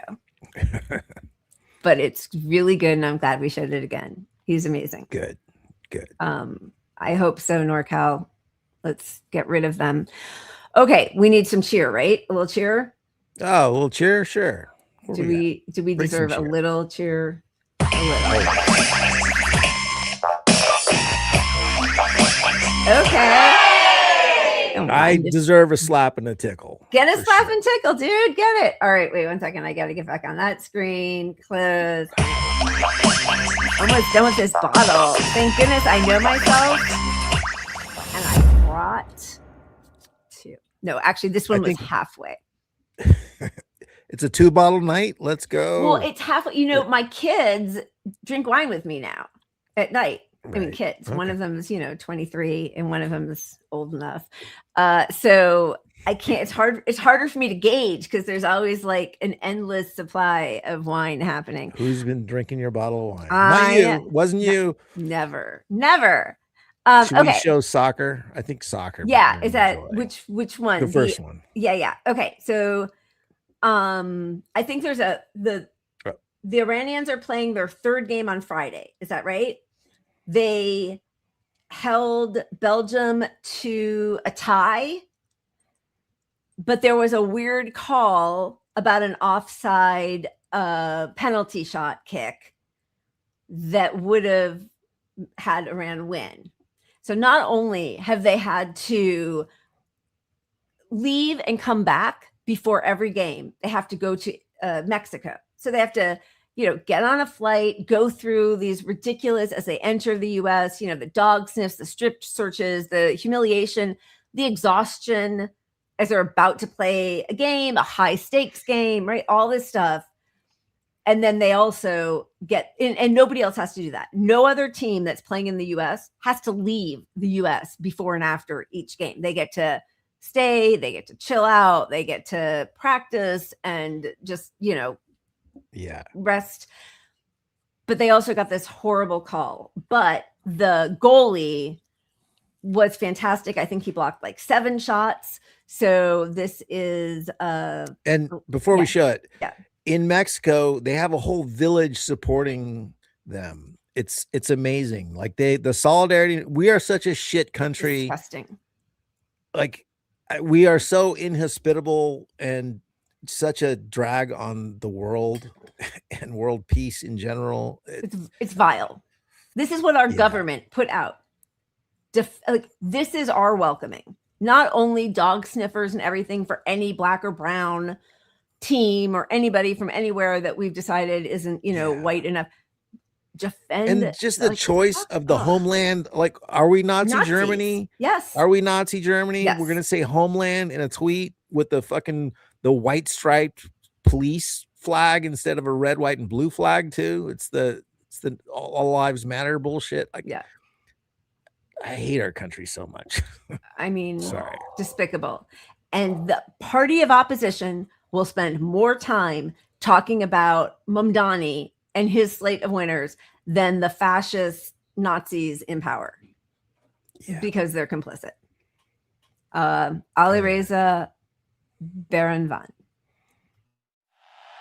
Yeah. Belgium knocked. Iran said no. Baron Van. Baron Van. Home is closed. Go close. No way through. No way through. Home is close, go close. Belgium try, but no can do. Left side, right side, still got blocked. Tapping, crossing, still got stopped. Home is close, go close. Bayram Van said no way through. No pass, no lane, no goal, no game. No pass, no lane. I ran, locked the frame. Yeah, Belgium came dancing, thinking they could slide.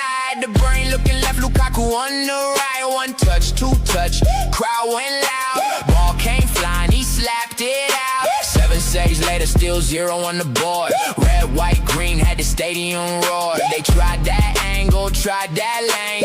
Bayram Van turned the box into a chain. Knock, knock, who there? Nobody home. Big bad Belgium, still no goal. Almost close, go close, no way through, no way through.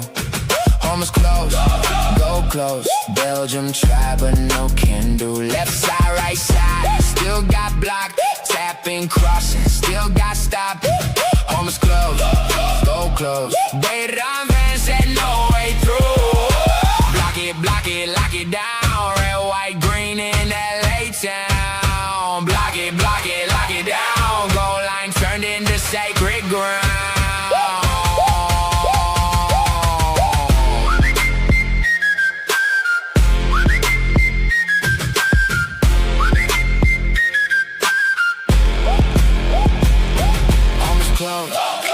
close, no way through, no way through. Home is closed, go close. Belgium try, but no can do. No pass, no lane, no goal, no game. Home is closed, go close. They Van said no way through. Sacred defense, go close. Home is closed. Iran held the line. Sacred defense.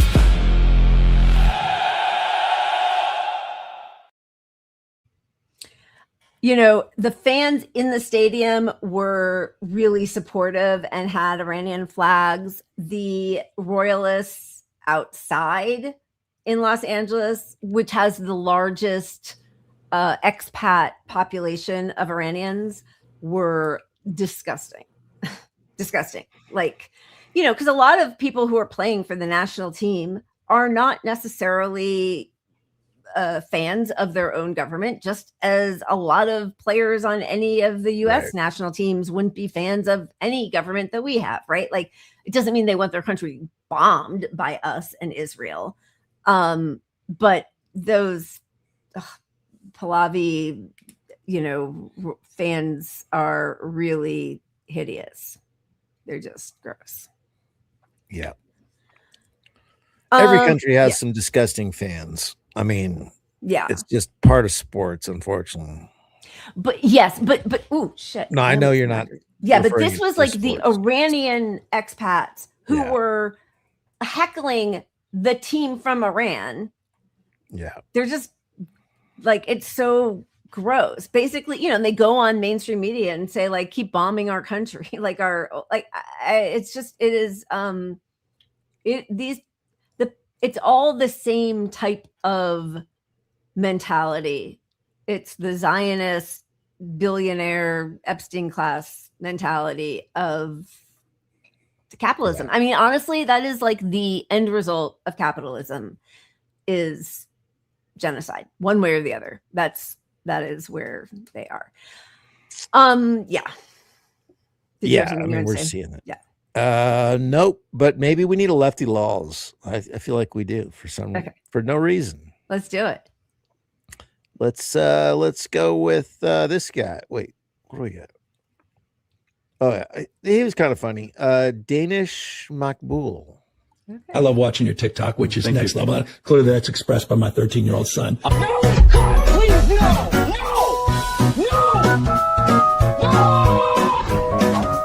They call this late stage capitalism. You've heard this term before? It's like playing Monopoly at the end of the game when you don't own shit. Same vibes. You're just trying not to go to jail. And then somehow it becomes your best option. That's where we at, bro. It's a good time, though. It's a good time to shoot this. It's a good time for just brown boys are up. We got Zoran in, you know what I mean? Like, this moment, bro. Bro, this hype. I got my chest out. I've been getting more likes on Instagram, you know what I mean? My wife started touching me. You know, this all right, bro.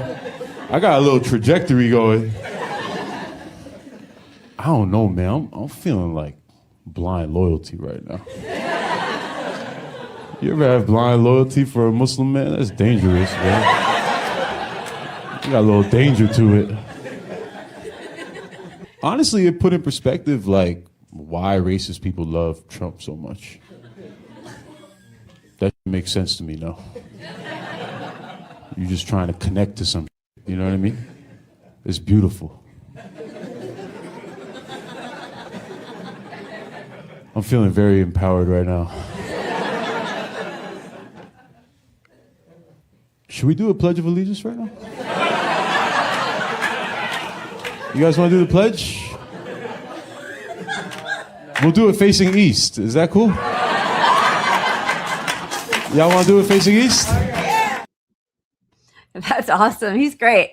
You know, it's so funny. I really don't go on Instagram very much, but that's where all the comedians are. And once I start, like, so he just popped up for me because of other comedians that I started following. He's great.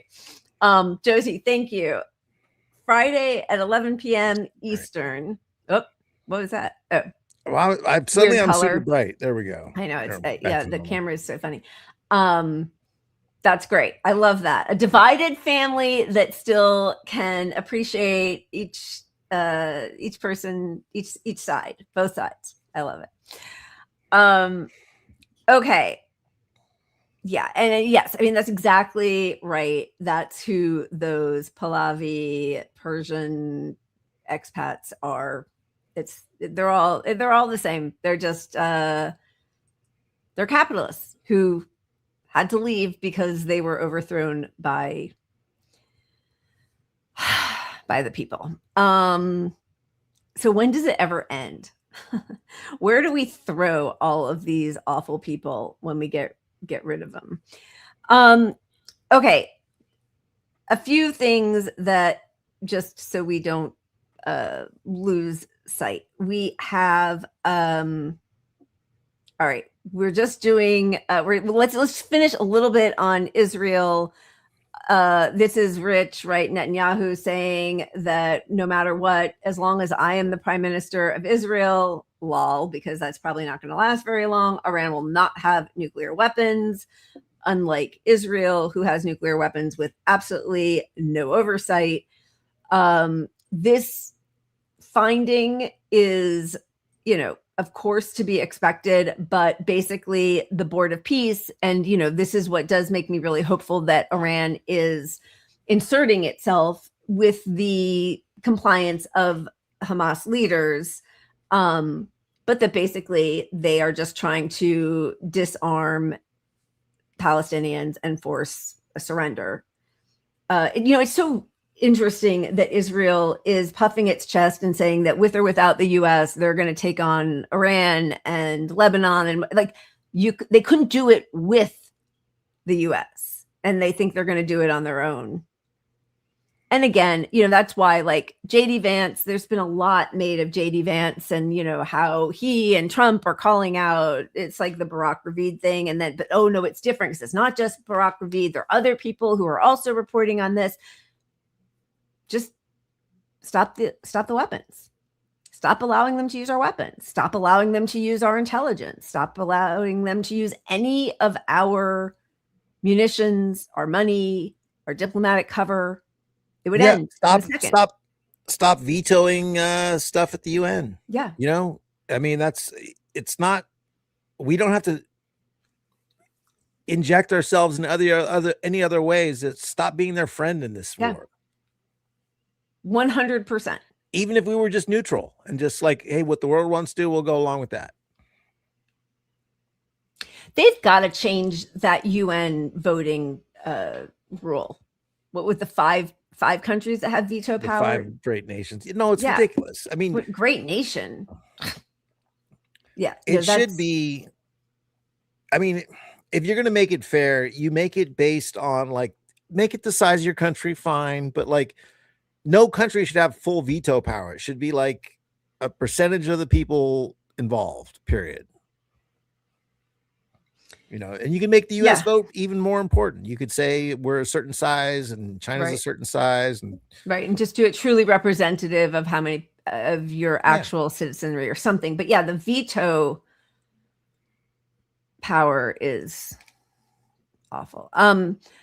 This just, these are just little blips, but feel like we have to remind people that once again, I mean, Israel's been doing this, for decades, but they drop munitions that are disguised as children's toys in Lebanon. They do that in the West Bank. They do it in Gaza. I mean, it's just, I cannot think of something more sick than wanting to kill children. And the fact that anybody defends that on any level, and the UN, one of the things that they were talking about, one of the examples of targeting children was a baby that was breastfeeding at the time was shot in the head. I mean, so many by a quadricopter, that spews out the shrapnel once it enters into the brain once it punctures. Like, yeah. Yeah. But some people in Iran seem to be getting serious. This is the Iranian Revolutionary Guard issuing a warning message to Israeli settlers in Hebrew. The government is using you as human shields. You must leave the occupied Palestinian territories immediately. I mean, that was 3 days ago, but I like that energy. I don't know. I am feeling just really sad and desperate for them. And, then to see this, what is it? The Jewish News Syndicate conference where, Netanyahu spoke, and so did Hillel Neuer. I don't even know how to pronounce his name, and honestly does not deserve to have it pronounced properly, talking about how they advocated for sanctions against Francesca Albanese, who was doing what she was employed to do, which was investigate the occupied territories in Gaza and West Bank occupied by Israel, and make pronouncements on the evidence that she collected. And yet she was punished for that. And he is doing a victory lap on how the sanctions affected her and her family. Francesca Albanese, the UN rapporteur on Palestine. As you know, I don't have to tell this audience, she has said that America is controlled by the Jewish lobby. On October 7th, she defended Hamas, said there's a context, and every 5 minutes on Twitter, she is echoing the worst blood libels against Israel. She is the leading purveyor of the genocide libel. We are fighting back. We are fighting back. We have exposed her.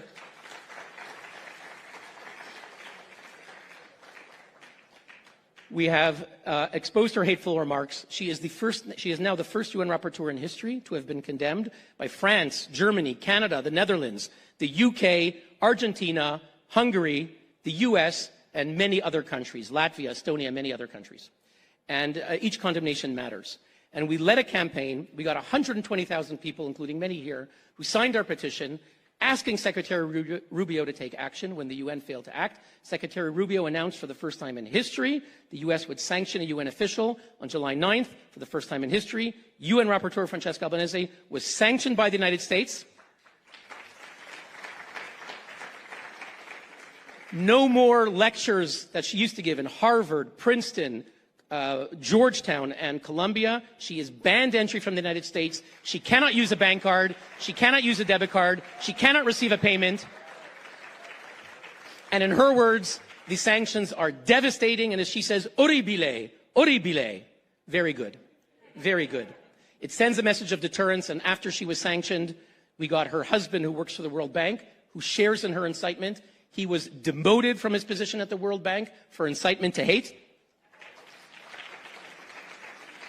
And after she was sanctioned, the head of the Commission of Inquiry against Israel, Navi Pillay, resigned. We heard that she has family in the U.S. She was afraid if she got sanctioned, she couldn't enter the U.S. She resigned.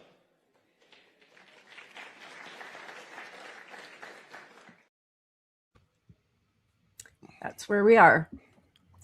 We're just going to punish anybody who is protesting death and destruction.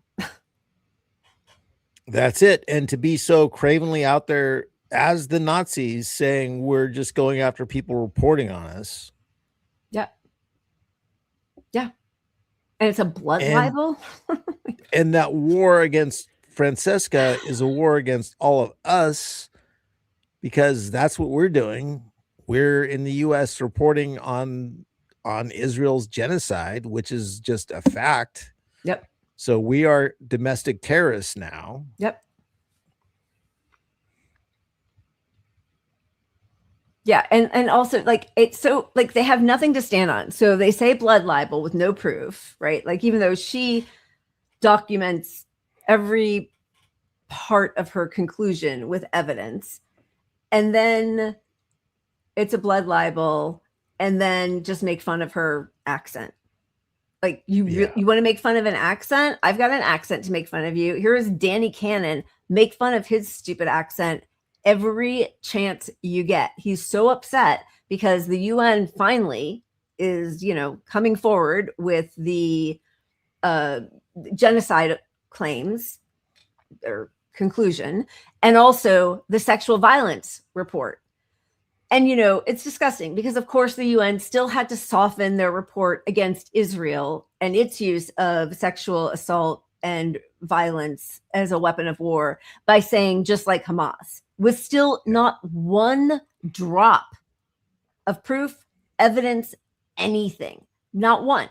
But they have to do it because Israel and the US have the money and the power, and they know that what will happen to them is what happened to Francesca Albanese and her family, to the French judge, also to the Imran Khan, not. But that's the point. This is why ICJ as leftists, we can't capitulate anything. They're going to go after you for being delicate. Right. So just be honest. Don't be delicate. Don't soften the blow on them. Don't apologize. Tell it like it is. Yeah. Fuck Kamala Harris. Do not apologize. Yes. Globalize the Antifada every day because they are globalizing the genocide. Like, they are globalizing it. They are learning from, and fine, I know, like, the Nazis learned from US Jim Crow, and I get it, like, whatever. But right now, this is like, we are all Gaza. That was the test bubble. That's the lab. And they're turning that on all of us. So they're globalizing the genocide. Globalize the Intifada. This is UN Ambassador Danny Cannon angry, and he's at the UN, and he's trying to shut up another member of the UN. No, you will be quiet because I'm speaking now. Should be doing. You spoke, I make now a point of order. Just 3 weeks ago, Israel was added to the Secretary General's blacklist for conflict-related sexual violence. Israel, a democracy governed by the rule of law, a country defending its citizens, placed alongside Hamas, alongside Boko Haram, alongside ISIS. Ms. Patton, you had the chance to see the facts. You had the chance to examine the evidence, but you chose not to. You caved to the pressure. You caved to the Secretary General's obsession with targeting Israel. And I'm sorry, but so, I have to make a point. I have to make now. a point of no, order. You will be quiet because this is what the chair now. should be doing. You spoke, I make now a point of order. They you should spoke, not be personal. It should not you. be personal. You part of the bullying I have of a point of order. Shame on you. I have you a point of order. You spoke, I now will not speak. walk out. You walk out. We have Shame on verified you. evidence. You part this of is a point of order.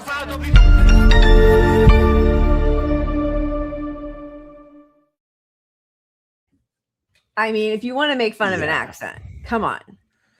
No, and what Justice Josie Justice is saying. Oh, sorry. Francesca's Albanese's accent is the sexiest thing on earth. So that is a crazy thing to pick on. And this lady's as well. I mean, it's so revealing how they have absolutely no self-awareness, right? Like, the whole world loves Francesca Albanese. Yes. And Italian accents are sort of like, come on, thought of as that's, amore, right? Like, that's the language of love, all that kind of stuff. And they're going to make fun of whatever. Anyway, but also they have the Danny Cannon guy as their representative at the UN. And now they want to make fun of accents. Like, come the fuck on. Take a look. Pot. This is kettle. Yeah. Gross. It's just so gross. Okay. I know we're kind of bebopping all over the place. And it's okay. It's 7. I just wanted to see where we are. So are you saying we should spin the wheel for no reason? Because we're switching topics? Well, yeah, not even really switching. What? Should I have another glass of wine? Is that what you just said? We should spin the wheel while you have another glass of wine. We may or may not resume the same topic. I have no idea. We have no idea. We should make our graphics on the wheel and just spin around and talk about whatever the wheel hits. Wait, we should do what? Make our graphics what? Yeah, we'll just whatever's on the topics will all be on the wheel, and we'll just talk about whatever comes up for 5 minutes. Pat, and then we'll move on. I know you probably don't remember this. We so did used to do that. I know. We but did. Yeah. It wasn't great because we would prepare for like 20 different segments. No, I know. And then we would get to them. But we should pull some stuff for our Sunday special show, for our 5-year show. Every time you pull stuff, somehow I don't look that good. Maybe you should start pulling stuff. You should go through all of our old footage and I start should pulling do all stuff. the work. No, no. No. If I do that work, I get to poke fun a little bit. We should do one show where I pull all the graphics and you pull the cat videos. And I pull the cat videos. Okay. Deal. Oh my God. I would love to just amazing. That would be amazing. We landed on alcohol. Again. I know. Oh, no. I just finished that Oh, bottle. no. Oh no. Slap and tickle. All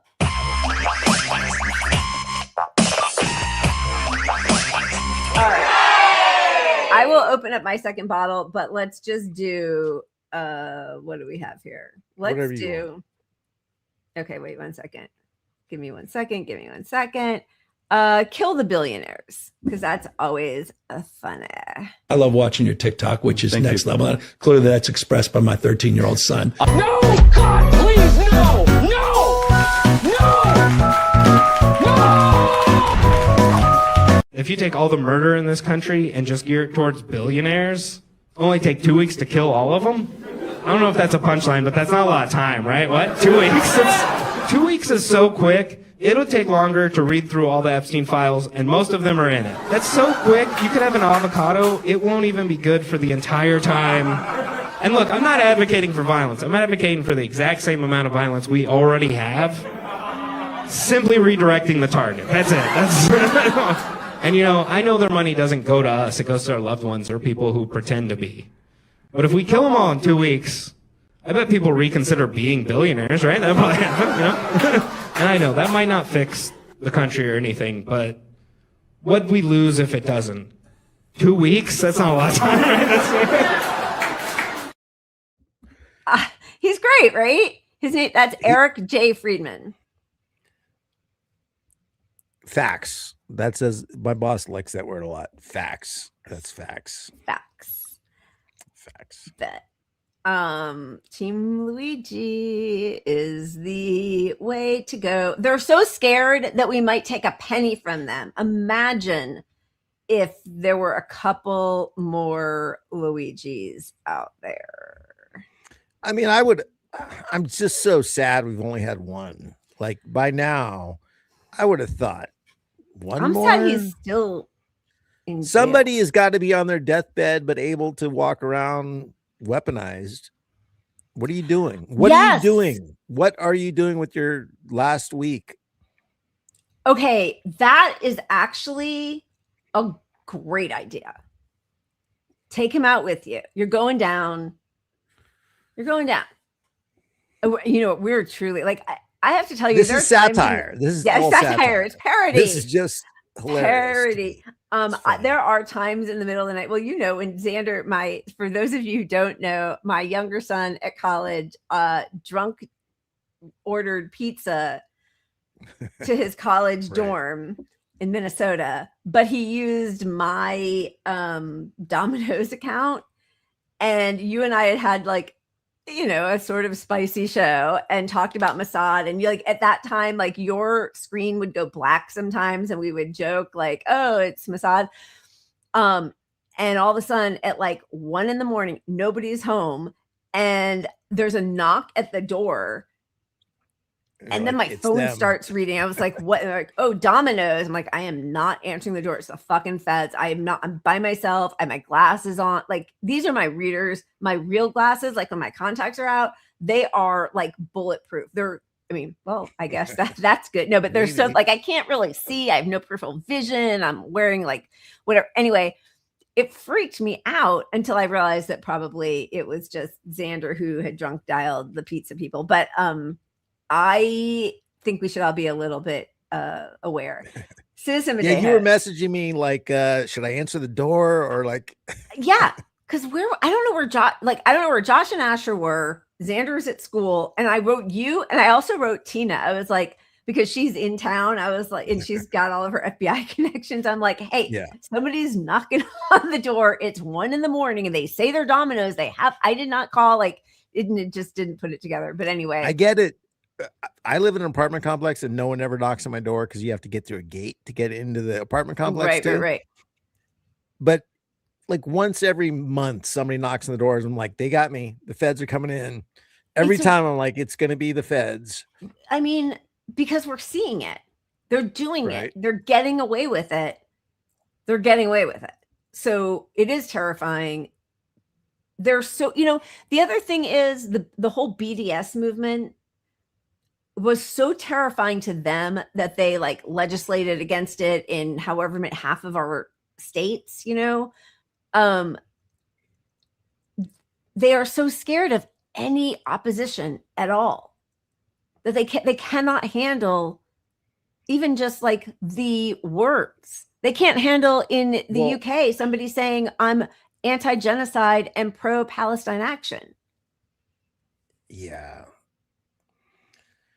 We're at a dangerous place because the propaganda isn't working. It hasn't worked. And we're really at a pinnacle of like, and now the propaganda is for stuff that's taking our jobs. Yep. And so that part of it is just like, people are really distrustful of this whole system and they're not going to believe your bullshit. So the only way out of that to slow that is to punish us and penalize free speech and people, we're all domestic terrorists. Yeah, exactly. Yep. Pendejo, Tish made us underestimate Zoran. He played chess on Tuesday. He did. Listen, I have all the reservations that I think everybody else does about the Democratic Party and the vote blue no matter who, and like is DSA sort of becoming that as well, all of that kind of stuff.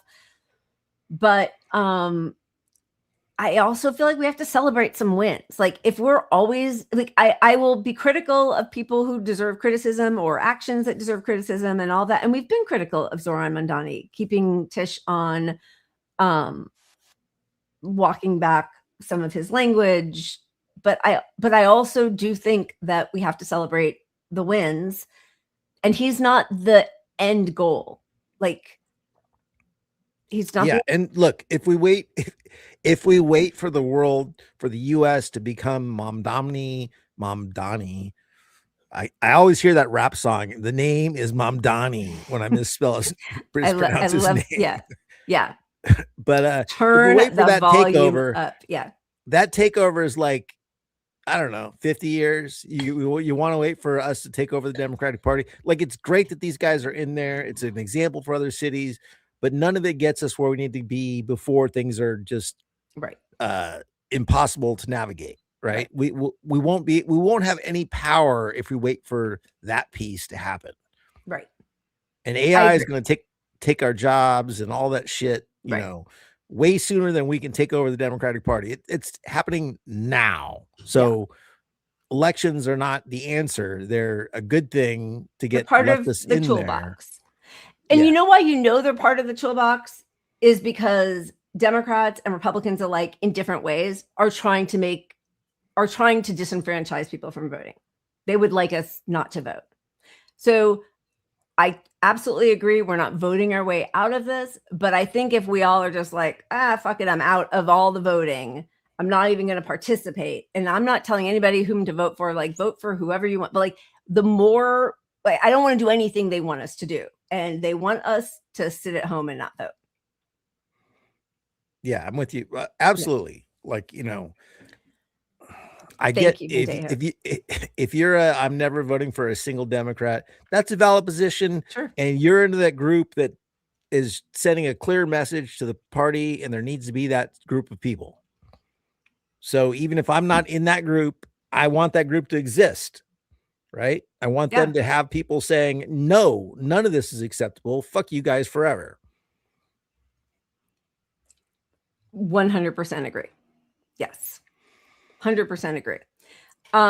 Somebody asked, oh no, Tony, I would order Domino's. I just hadn't ordered it that night. I will eat pizza. I will eat pizza from Chuck E. Cheese. That's how much I love pizza.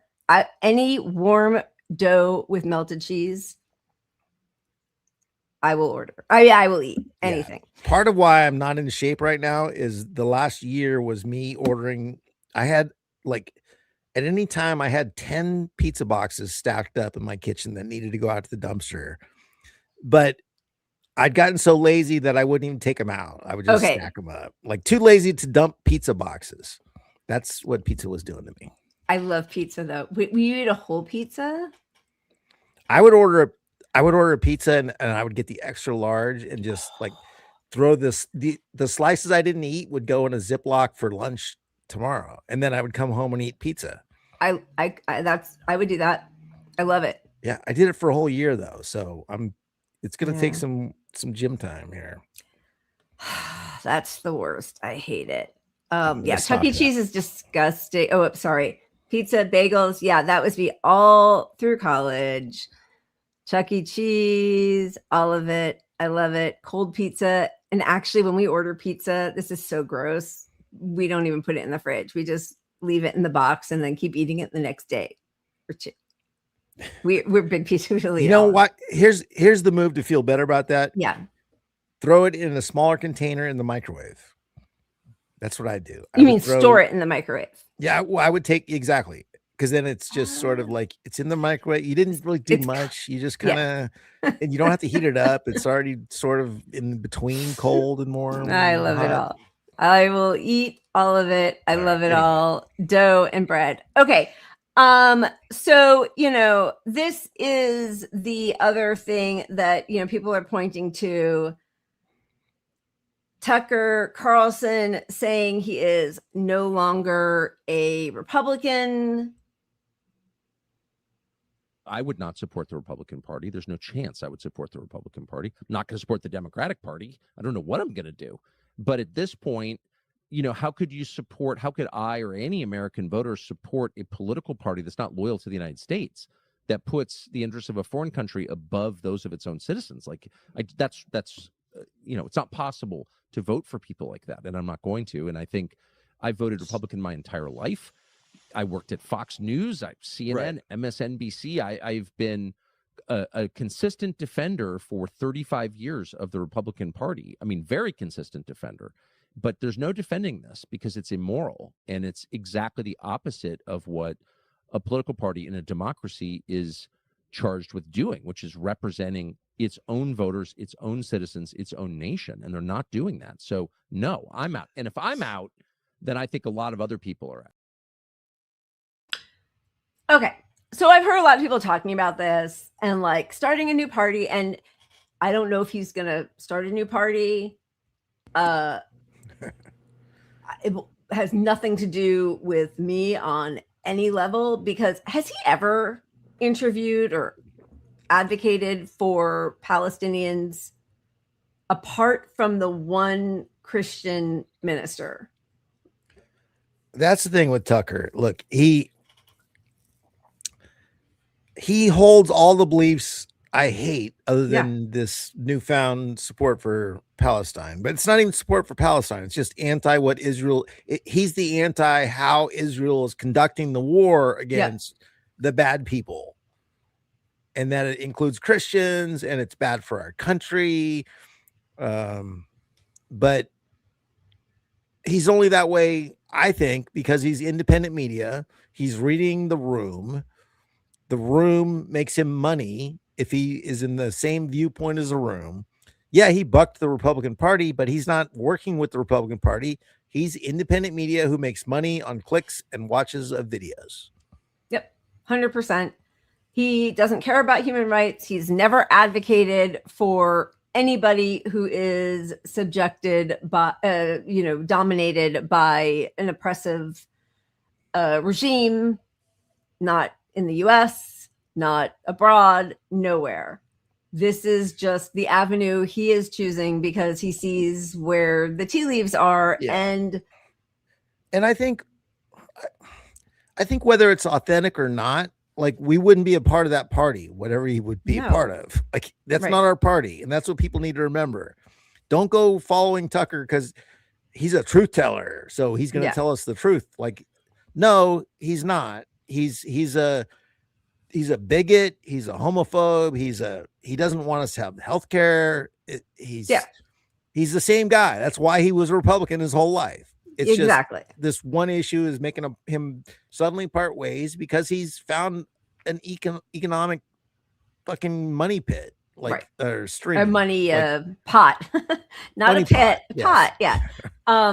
Yeah, that's the thing with him and Marjorie Taylor Greene, who also like they're not on the left. And this is where when people say like, that's fine. I understand if you are advocating for your ideology. My ideology is socialism. I'm a leftist. I'm on the left. There is a difference, even if sometimes it converges, and that's fine. We can like break bread together, whatever the fuck, I don't even know, but like advocate together against a genocide. We're not the same. We might sometimes have a confluence of goals, and which is why I think like the fact that Ro Khanna and Massey can work together, or Bernie can work together, but you don't change your ideology to be with them. That's not like my idea of a new party has nothing to do with Tucker Carlson. Yeah.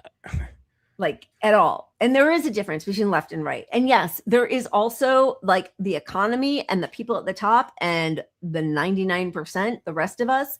And yes, that's how movements happen. That's how you organize. I'm fine with all of that, but I am not combining my allegiance with Tucker Carlson and Marjorie Taylor Greene or Thomas Massey. Like we have almost nothing in common except anti-genocide. Yeah, I mean, you take Tucker's positions right now, and I can imagine a world where Karl Rove is pushing that same narrative because it's what he sees as the future for the Republican Party. Right? We're on these things. It's all this populist stuff, but none of that populist stuff still involves us working class people. Not even a drop. It hates us. It's still a religious thing. It's still using religious, shit to push their narrative because it's like it's a latch on that people have emotionally to spin bullshit that hurts them economically. I mean, that's his whole deal.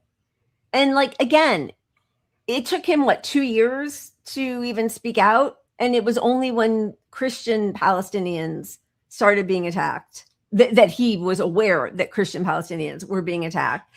And also, I mean, I'm sorry, but like he is a white Christian nationalist, and I think he's fine stoking anti-Semitic or anti-Jewish, anti-whatever. Like I think he knows that only benefits him, right? Some of the biggest accounts are the noticing accounts.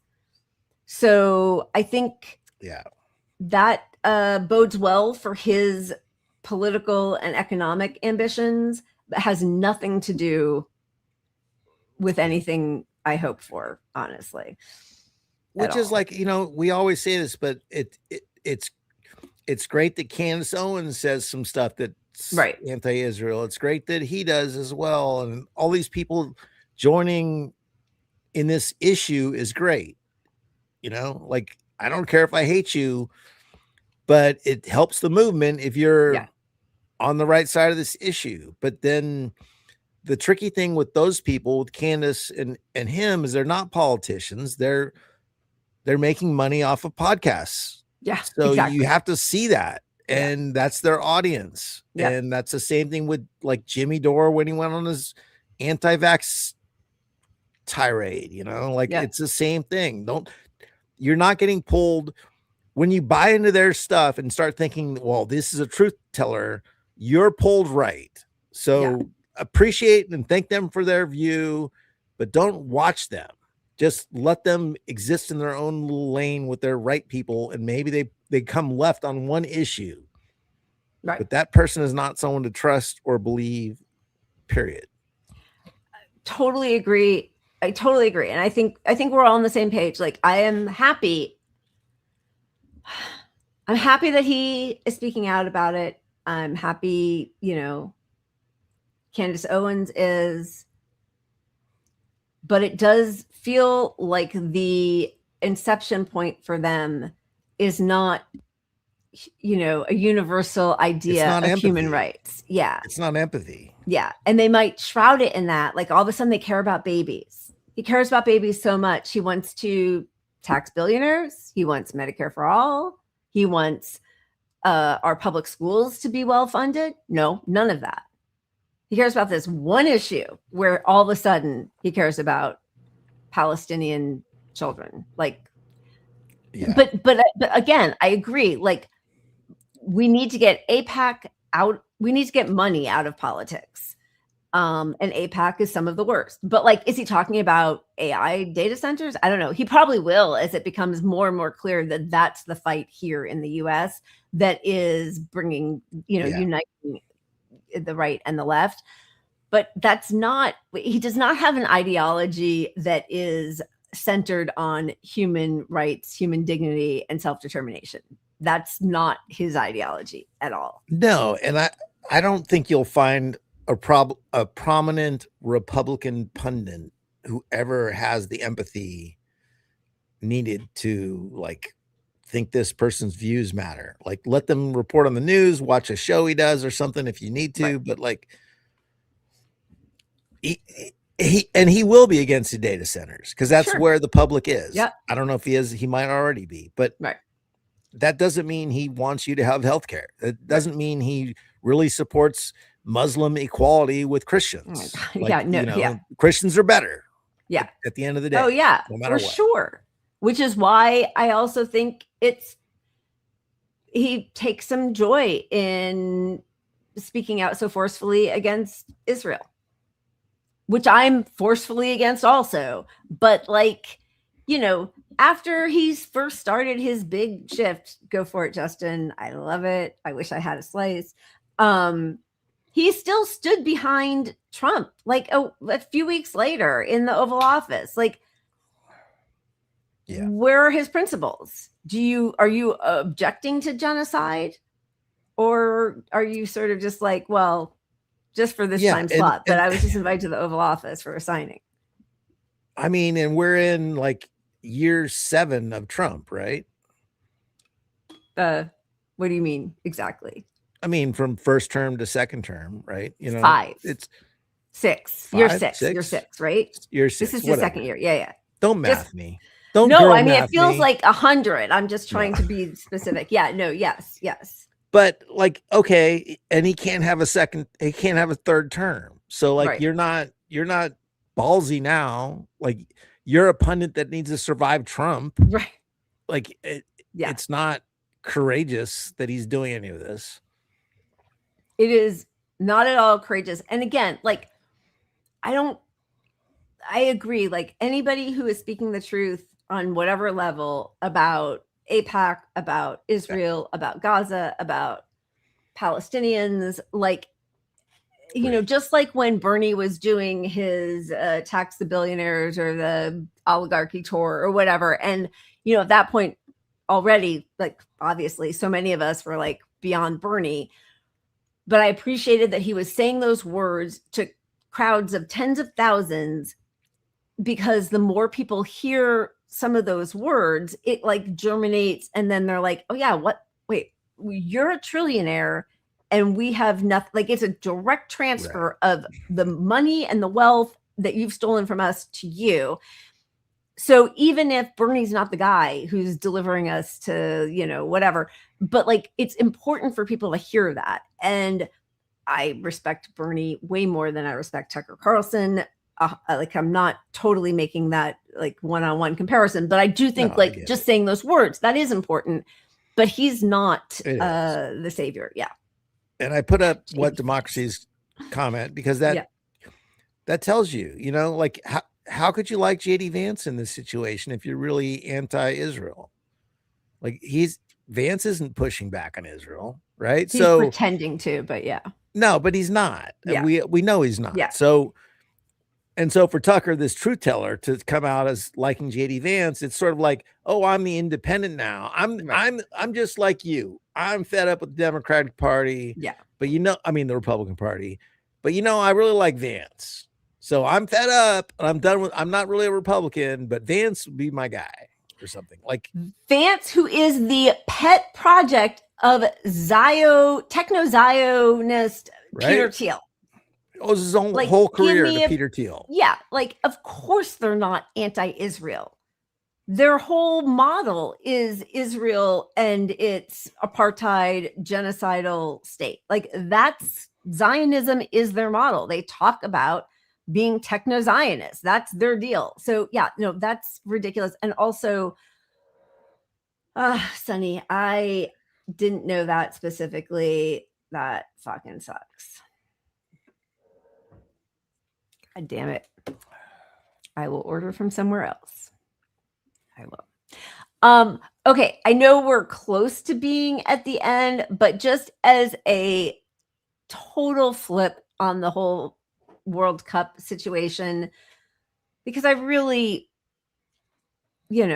there's like this part of me that remembers what it was like in the 80s when I loved like the Coca-Cola commercials and the Benetton ads and like, everybody learning about each other and getting along. And I know that FIFA is a corrupt, genocidal, disgusting entity that uses sports to launder its horrific actions. So I am not excusing any of that, even though I also know that there are players for teams who aren't part of any of that and are actually like athletes who want to represent their countries. And, as somebody mentioned, like the Iranian gratitude towards the Mexican people who welcomed them so much, like all of that was so beautiful. And that's what I want all of it to be. I think that's probably how we all sort of like view the world. Yeah. Well, it's like going to play, like, should we not play in the Olympics if you're a U.S. athlete because you hate Trump?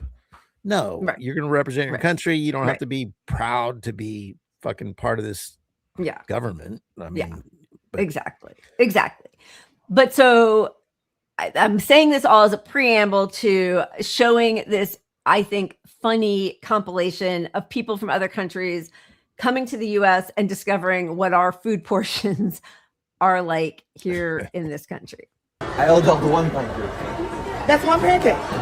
This is one pancake? Yeah, welcome to America. I used to be little like you. Order. Thanks so much. You're welcome. I asked a medium size. That's medium. Ma che medium? Madonna! My entire family can drink from here for 1 month. This is probably the best store I've ever been to. Look at these. These are nice. They're nice. Good price. Wow. Yep. That is the size of ice cream you can buy. You don't need that much ice cream. You can eat up your seats. Like if you are cold. The canteen, like I said, the canteen, look at that. What's crazy? There's no fucking way they have a flag in front of us.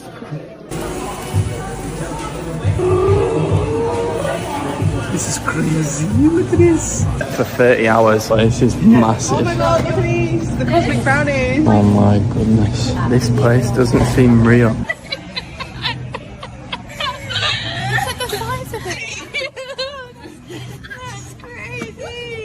Rufles de jalapeño. Madre mía. Oreo menta, chaval.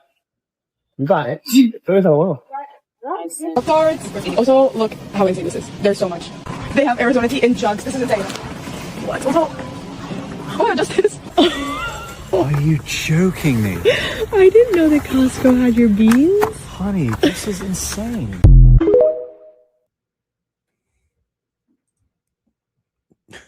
That's the one soft power the U.S. has is we will fill you up with hydrogenated oils and bad fats, but you get a lot for your. Hey.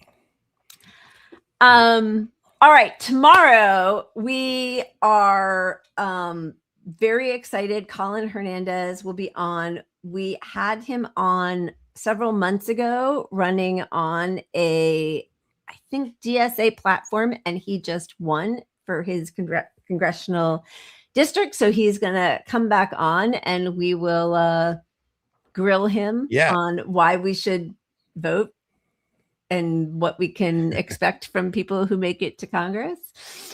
Do you have I just want to hear him grovel because he got the pup bump. Obviously, without the pump bump, he would have never won this thing. No, We are bigger than Hassan. The Kingmakers right here.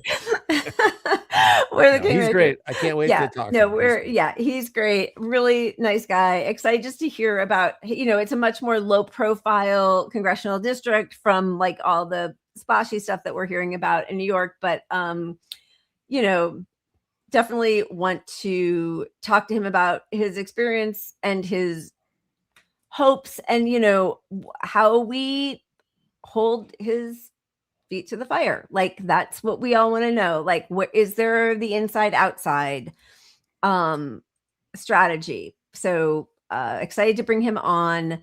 And no, she's got some incredible pieces. We should definitely reach out to her. We definitely should.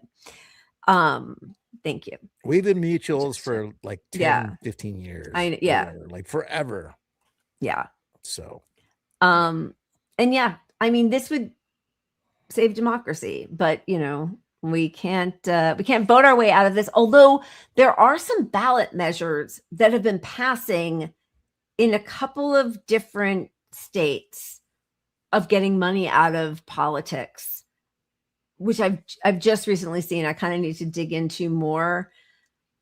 I mean, that would change the whole game, actually, and I would love this so much. We are not, but I'm not sure exactly how to do that, but the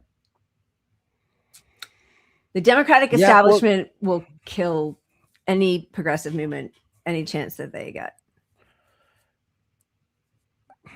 I mean, this goes back to the AOC and what the squad failure, right? But gross. Yeah. Even in New York, if these popular DSA people all win and they come out like 6 months into their term and go, we can't be Democrats because they're trying to stop you. Like, that message would resonate across the US. I'm not saying it's going to happen or, but the power behind that is more influential than fucking $1 billion, honestly, to changing the party. And it's what Bernie should have done in 2016. Certainly should have done it in 2020. But yeah, somebody's got to do that or kick everybody else out, like one way or the other. If that's the structure and that's the way, I understand why people feel like they have to run within one of the two parties because of what's already set up. But then what are you going to do with that power? Yeah. There are many good local places that we also do get pizza from. So, but I'm glad to know that. I do not want to support genocide. So thank you. All right. As the world has, I don't know. Actually, I don't want to say that the world has forgotten Palestine because I think most people across the world have not. It's just the inability to feel like we have any power over the people who are supposed to represent us, right? But as the World Cup is taking place with all of the lavish treatment for the fancy people who can buy tickets to it and the joy that some people are getting from it, we wanted to highlight the Gaza World Cup that is taking place right now. So many of their players were either killed or targeted and suffered amputations, and they are not at the World Cup right now, but they are creating their own version of it. So cheers to them. Cheers to all of you guys. We'll be back tomorrow at 6:30 Pacific time. Keep punching up.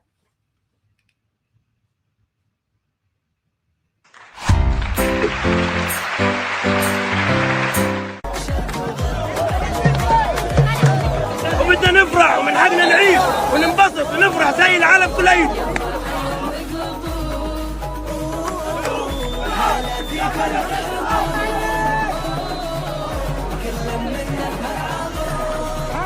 اليوم من قلب جباليا، من أقرب نقطة للمنطقة الصفراء. اليوم مش مجرد لعبة مباراة كرة قدم، اليوم مونديال غزة، دوري الشهيد أنس الشريف.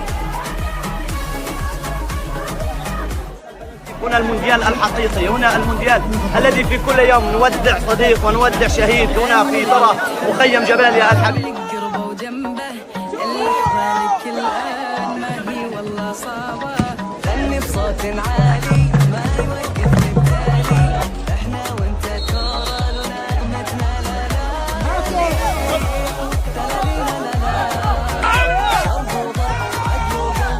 نوصل رسالة للاحتلال وللعالم كله إن احنا في معسكر جباليا قراب على الخط الأصفر 100 متر. بنقول للناس ما تخلاش عن وطننا وعن بلدنا.